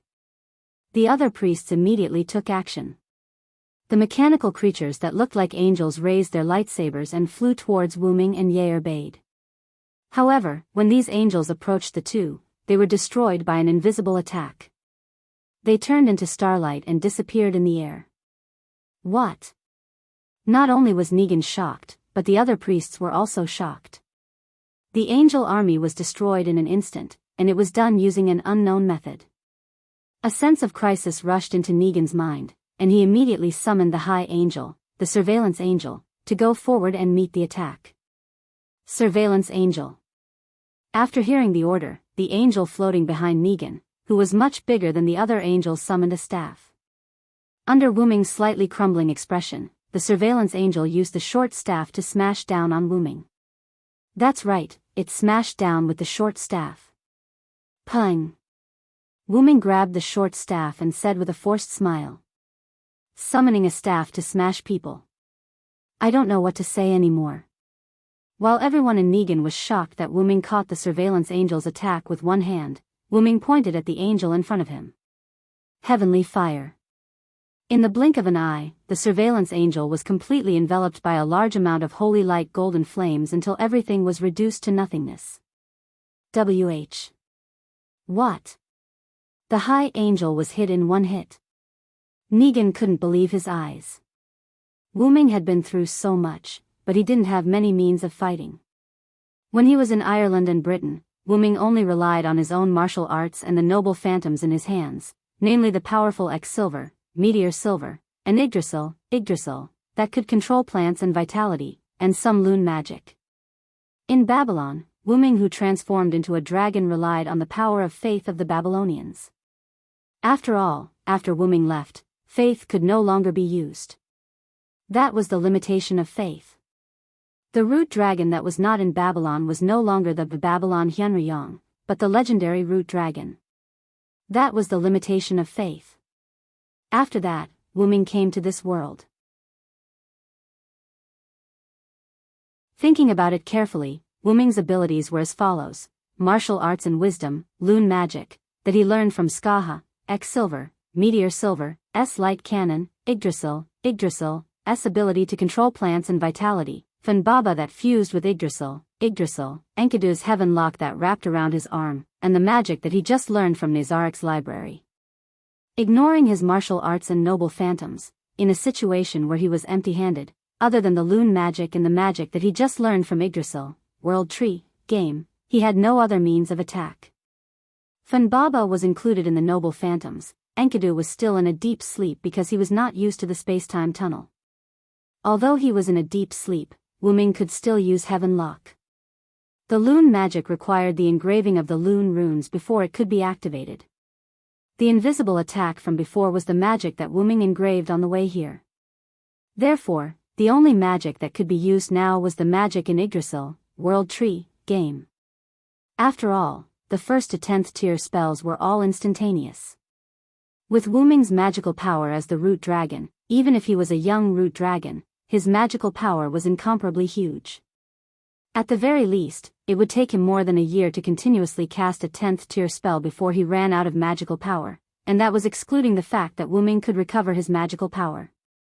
Logically speaking, Wu Ming should not be able to learn the magic of Yggdrasil, World Tree. After all, Wu Ming was not a player. It seemed that it was because of the bloodline of the root dragon. As long as there was a grimoire or someone to teach him, learning the magic of Yggdrasil, World Tree, was very easy for Wu Ming. By the way, although Wu Ming was often injured, the body of a young root dragon was actually abnormally tough. If Artoria wanted to break through Wu Ming's defense with Excalibur, she would have to use her noble phantoms. Moreover, that was only breaking through his defense. If she wanted to seriously injure Wu Ming, she would have to use an unknown but abnormally powerful black gas like Morgan Le Fay. Of course, ever since he was corroded by the black gas, Wu Ming's resistance to things like poisons and curses had basically reached the limit. To put it simply, regardless of the level of the poisons or curses in the world, they could no longer affect Wu Ming. This was the characteristic of the root dragon that was born from the root of all worlds. Otherwise, those that could transform into dragons would be called root dragons. For example, special abilities such as traveling through space and time without being affected, and learning the magic of Yggdrasil, World Tree, that should not be able to learn, were all brought about by the bloodline of the root dragon. Don't worry. If this thing doesn't die after being hit by a tier 9 magic, I'll have to look at it in a different light, Wu Ming said with a wave of his hand. Although Nasarik was an alien guild, the spells that the members of the guild organized were not only of the Dark series. The Skyfire, just now, was a faith-type spell. Although it was strange to use faith-type magic to attack an angel, Wu Ming did not think too much about it. The Skyfire spell had a special ability that increased its attack power on non-human enemies. In Yggdrasil, World Tree, apart from races such as humans, elves, and dwarves, demi-humans, aliens such as orcs, goblins, ogres, vampires, bugmen, demons, and dragons all had attack power. Coupled with the support of Wu Ming's powerful magic, how could a mere level 45 monster withstand it?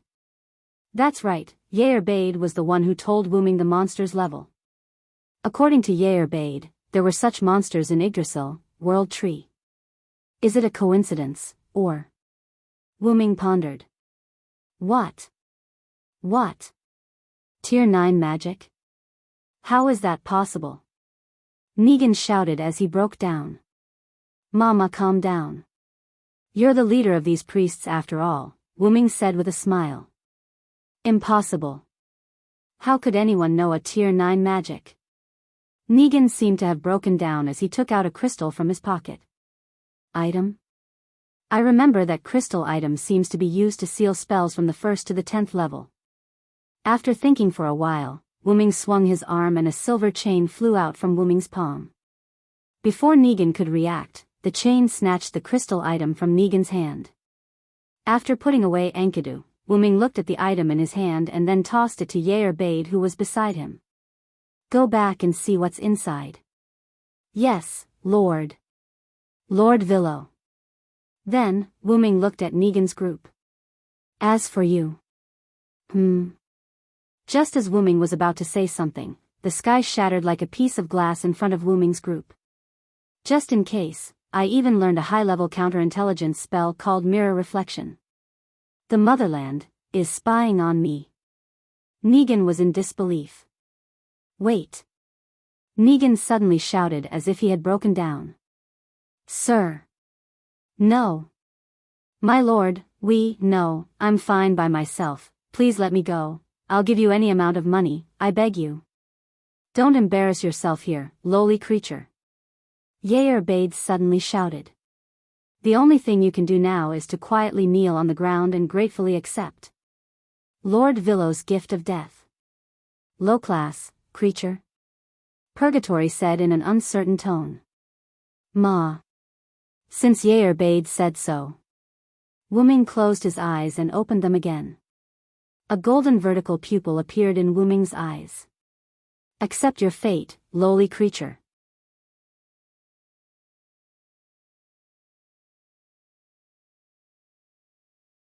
Chapter 38. Under Wu-Ming's orders, Yo captured the members of the Sacred Scripture of Sunlight and brought them back to Nasarek. Wu-Ming used the excuse that the Sacred Scripture of Sunlight could be resurrected to order Yo not to kill the members of the Sacred Scripture of Sunlight. This was cruel to the members of the Sacred Scripture of Sunlight. After all, Nasarek was an alien guild created by a group of insane gamers.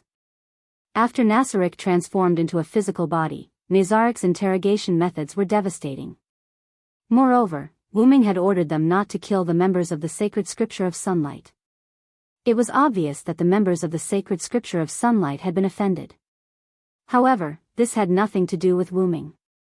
The battle between Wu-Ming and the members of the Sacred Scripture of Sunlight was witnessed by some villagers and Gujifu. Wu-Ming used the excuse of feeding the magical beasts to transfer the members of the Sacred Scripture of Sunlight to Nasarek. Since he had gathered enough information about this world, Wu-Ming decided to bid farewell. Is that so? Is Lord Villo leaving? Gujifu asked thoughtfully. Lord Villo, I would like to thank you again. Thank you for saving my parents. Thank you. Anli and Nim heard that Wu-Ming was leaving and hurried over to express their gratitude to Wu-Ming. Wu-Ming could only smile helplessly. Oh yes, Anli, I have something for you. Wu-Ming extended his hand to Yair-Bade. Yes. Yair-Bade took out two objects that were the size of a cow's horn and handed them to Wu-Ming. This is a flute that can summon goblins. Use it well. Anli was taken aback. She wanted to reject the gift, but Wu-Ming stuffed it into her hands. Lord Villo, this is too precious. It was a magical item, and it was extremely powerful for a village girl like Anli. Just take it. It's not a very valuable item, Wu-Ming said with a smile. Wu-Ming was not wrong. These were the tools that he had asked Yair-Bade to bring out from Nasarek. According to the information in Wu-Ming's mind, these two pairs of flutes could only summon a dozen low-level goblins. Of course, that was in the game. Though the low-level goblins weren't enough to protect the village, the goblins could teach the villagers how to defend themselves. Although Khan village was not too far away from Nazarek's underground tomb, Wu-Ming did not plan to protect Khan village forever. As for who to give the item to, Wu-Ming undoubtedly gave it to the pair of sisters he met first. Sir Villo, are you interested in going to King's City with me? Gujifu suddenly asked. May I know why you are inviting me? From the battle between you and those people, I can see that Sir Villo is a very powerful magical chanter. After all, I am a citizen of the kingdom, and it is necessary for me to recruit talents for the kingdom, Gujiefu said seriously. Please forgive my refusal, Sir Gujiefu. I still have some family members to take care of. I won't go to King's City with you, Wu Ming said naturally. When Yair Baird heard the word family, her expression under the helmet instantly became emotional. Is that so? That's a pity. Then, I wish Sir Villo a safe journey. Gujiefu was not angry at Wu Ming's refusal. He only smiled faintly. If I have the chance to go to King's City, I would like to ask Gujiefu to lead the way for me, Wu Ming said jokingly. Of course, Gujiefu said, leave it to me. After that, Wu Ming summoned Fan Baba from the forest near Khan village. Sister, look, it's that beautiful deer. Don't talk nonsense, Nim. That's Sir Villo's magical beast. So this is Sir Villo's magical beast? It's really an excellent magical beast, Gujiefu praised. Wu Ming also got on the Fan Baba with Yair Baird.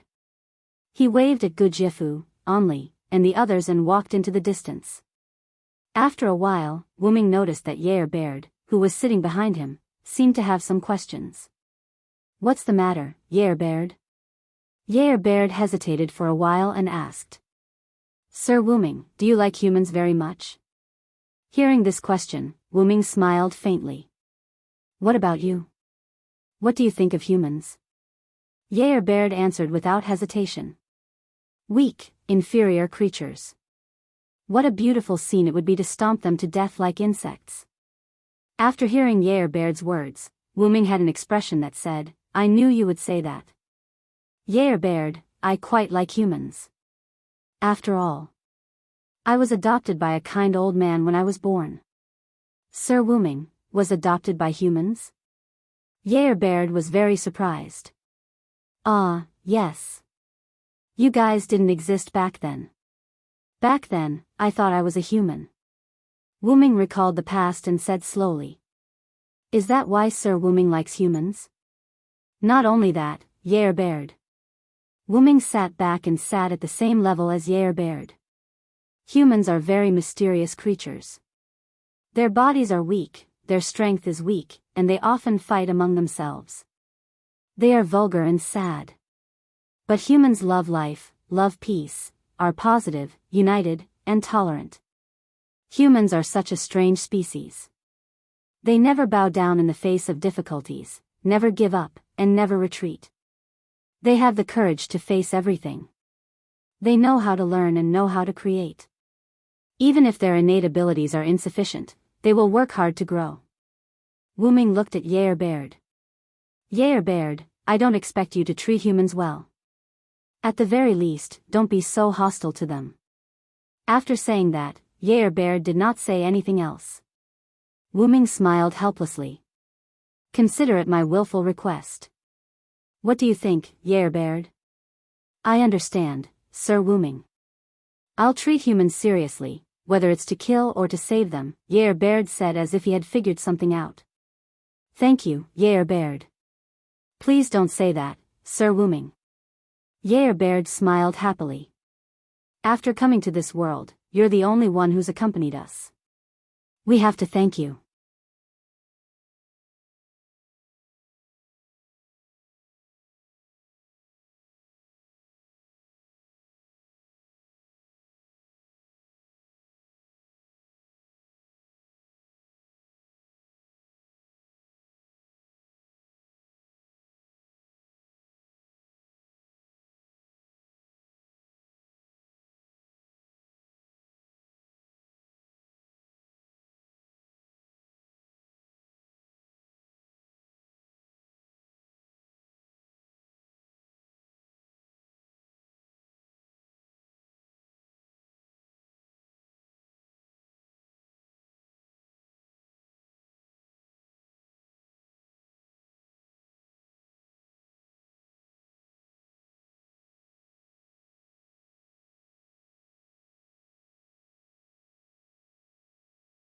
To be honest, Wu Ming already had a sense of belonging to Nasarick.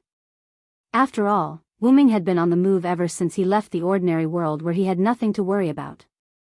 From the country of shadows to Connaught, from Britain to Babylon, although he stayed in some places for longer periods of time, Wu-Ming was still a passerby. And it was unintentional that he came to this world. Really. I'm a little envious of the players of Ain's Wugong. If only I could travel through time with Nasarick. That's right. Wu-Ming seemed to have thought of something and suddenly stood up. What's wrong, Sir Wu-Ming? Yair Bade looked at Wu-Ming with a worried face. The other guardians also looked worried. Sorry, I just thought of something. That's all for the meeting. I'll take my leave first. After saying that, Wu-Ming hurriedly opened the portal and stepped in, leaving a group of guardians staring at each other in bewilderment.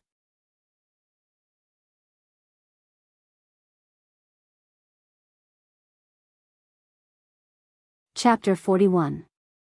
After Wu-Ming left the meeting room, he immediately went to his bedroom.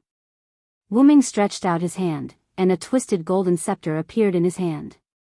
I hope my idea can be realized. With that, Wu-Ming crossed his legs and activated the floating function of the scepter of Anziwergong, allowing it to float in front of him. Wu-Ming closed his eyes and began to permeate his mind power into the scepter of Anziwergong. 7 days later, outside Wu-Ming's bedroom on the 9th floor of Nasarick, a group of guardians surrounded Wu-Ming's bedroom door. Annabelle, what happened to Master Wu-Ming? It's been 6 days since the planned departure time. You just said, Master Wu-Ming ordered us not to disturb him, don't worry. How can I not be worried? If something happens to Lord Wu-Ming. Woo, yeah, Beda had a heartbroken expression on his face as he yelled heartbreakingly at a female servant who was standing guard outside the door. Annabelle said very calmly. Master Yair Bade, I am also very worried about Master Wu-Ming, but Master Wu-Ming has clearly stated that no one can enter without permission. I am very sorry. Alright, Yair Bade. Dimyugos, who was standing at the side, pushed up his glasses. Since Master Wu-Ming said this, he must have his reasons. Let's leave it at that for today. Go back and continue the work that Master Wu-Ming gave you. That's right. Although we come to Master Wu-Ming's bedroom every day to wait for Master Wu-Ming to come out, we cannot slack off on the work that Master Wu-Ming gave us. Cositas said with an unusually hoarse voice as he breathed out cold air. Let's go, Yair Bade. Master Wu-Ming will be fine. Yair Bade pulled Yair Bade aside. How can I? That fake breast is finally not in Nasarick. How can I miss such a good opportunity? That. I think it's not good to sneak away while Satya is not here, Malay said weakly. Just as the commotion was going on, a large amount of magic power came from Wu-Ming's room. The magic power even destroyed Wu-Ming's bedroom door. The large amount of magic power in the room condensed into a magic power mist that kept leaking out of the door. Master Wu-Ming. In an instant, the guardians, including the maid Annabelle, panicked. I'm fine. Wu-Ming's voice came from within the magic power mist. This can't be wasted. With that, the mana mist that had been coming out of the room began to shrink back into the room. Finally, all of the magic power mist was the staff in Wu-Ming's staff. Was the staff of staff. However, at this time, although the appearance of the staff of staff did not change, the guardians who had been lucky enough to see this staff found that Nazarik's secret treasure, the staff, had become more sacred. And those who had not seen this staff, including Annabelle, were in awe of it from the bottom of their hearts. Master Wu-Ming.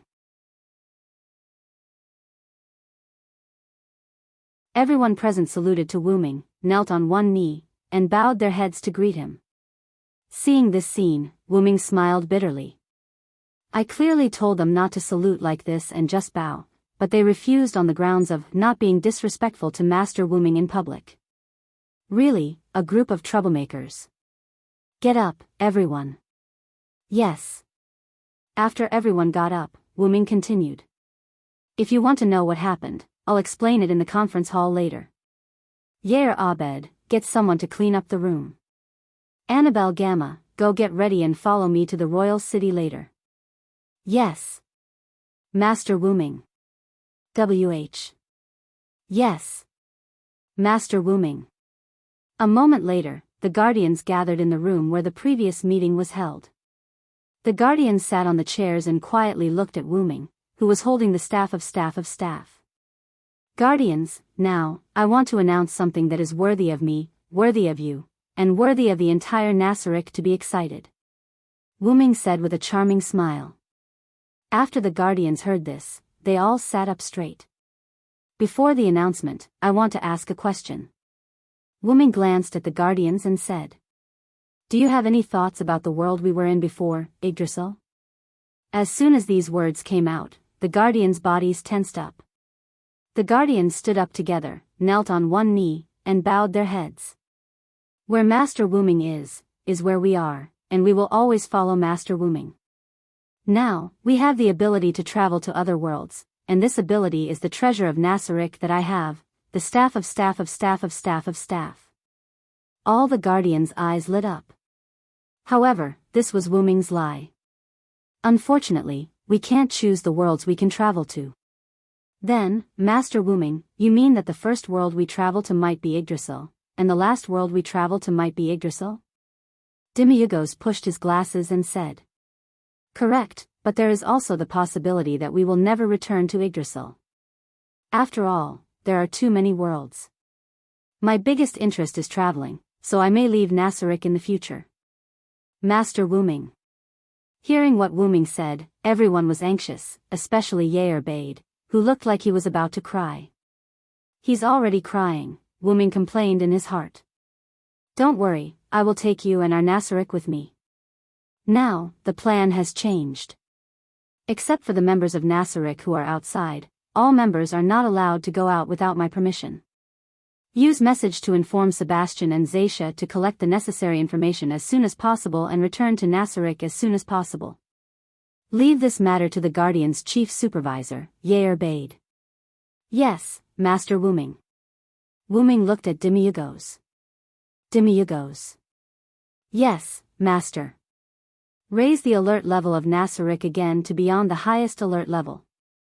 I believe that as the commander of the Guardians, you will be able to do it well. Yes, Master Wuming, I will not disappoint you.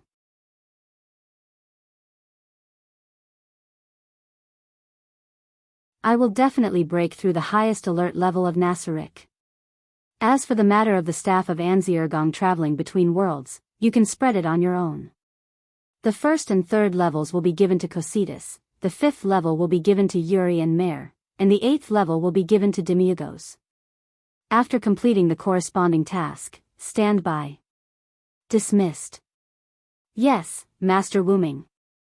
After a flash of light, Wuming left using the staff of Anzirgong's teleportation function. The Guardians quickly took action, and Nasaric ushered in a big change. At this moment, Wuming and Annabelle were walking on the road to the royal capital.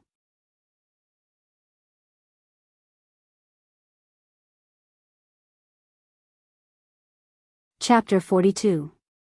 In the carriage. Wuming was resting with his eyes closed. After Wuming came to this different world, he had been wearing the white holy cloth of the Uruk. Because he was going to the capital, Wuming changed into a set that met the standards of this different world. White underwear, a black coat, a pair of black trousers, and a pair of black boots. His neat short hair was constantly floating with the wind coming in from the window. There were no traces of erosion by time on his face. He still looked like a young man. Outside, Annabelle was driving the horse and driving the carriage at the moment. He wore a white shirt with black collar and sleeves, brown trousers, and brown boots that reached his calves. He wore a brown cloak that covered his body, and an ordinary sheathed longsword hung at his waist. Annabelle looked at Wuming, who was resting with his eyes closed in the carriage from time to time. Obviously, Annabelle already knew the new function of the staff of Anzirgong. Feeling the gaze outside, Wuming had to smile bitterly in his heart. I didn't expect them to be so surprised after knowing that Nasaric can travel between worlds. I was obviously lying. No, it's not a lie. After all, I can now take Nasaric with me to travel between worlds. Previously, Wuming thought that he entered this different world after fusing with a light ball. After a later judgment, the light ball was the big underground tomb of Nasarick. In other words, the big underground tomb of Nasarick should have become part of Wuming. But because of the nobility of Wuming's bloodline, his bloodline was automatically expelled from the big underground tomb of Nasarick after Wuming entered this world. Otherwise, there wouldn't have been Nasarick on the grassland near Urantir. Instead, there would have been a huge dragon lying there. But because Nasarick and Wuming had fused for a short time, and the staff of Ains Ergong could be said to be closely related to the big underground tomb of Nasarick, Wuming suddenly had an idea. What would happen if the staff of Anzi-Ergen became my noble phantasm? Wuming was filled with curiosity and unknowns. That was why Wuming went into seclusion in his bedroom for 7 days despite his plans being disrupted. These 7 days were used to upgrade the staff of Anzi-Ergen into a noble artifact. As Wuming had fused with Nazarik's underground grave for a short period of time, the time it took for Wuming to transform the staff of Anzi-Ergong into a relic was much shorter than the time it took for other relics to evolve.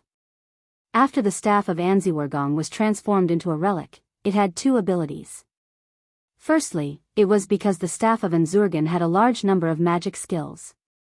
After it was upgraded to a noble relic, it became a super weapon that could release tens of thousands or even hundreds of thousands of magic spells.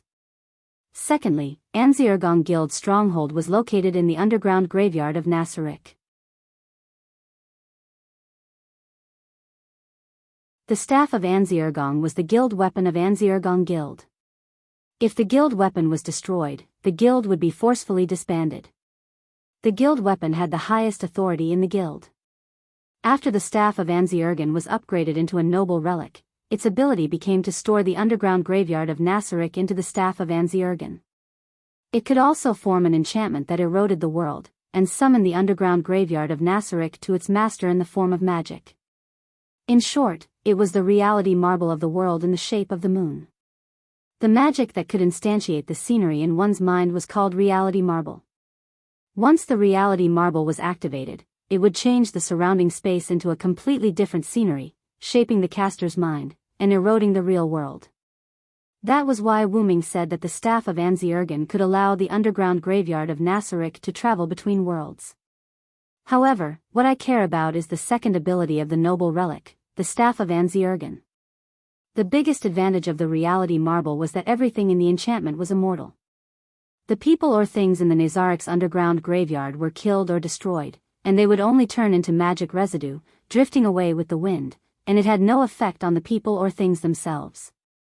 Even if they were destroyed, killed, or even destroyed the entire reality marble, as long as the caster had enough magic power, he could summon them again.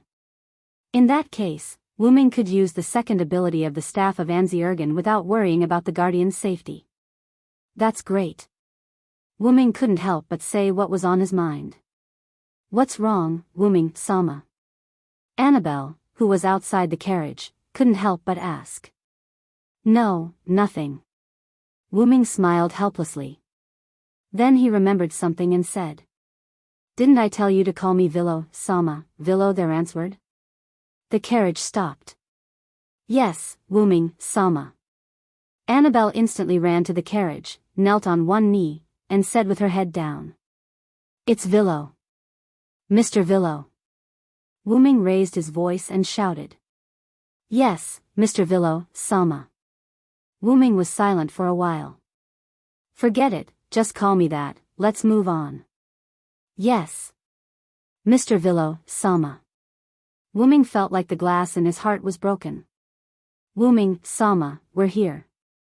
Hearing Annabelle's words, Wuming opened his eyes. He poked his head out and looked at the slightly plain gate of the royal city. We're finally here. In fact, Wuming was a little anxious about coming to the royal city before he upgraded the staff of Anzi-Ergen into a noble artifact. After all, Nasarick wanted to survive in this world, and it was inevitable that he would have to deal with the natives of this world. However, after finding a way to take Nasarick out of this world, Wuming was not so anxious about Nasarick taking root in this world.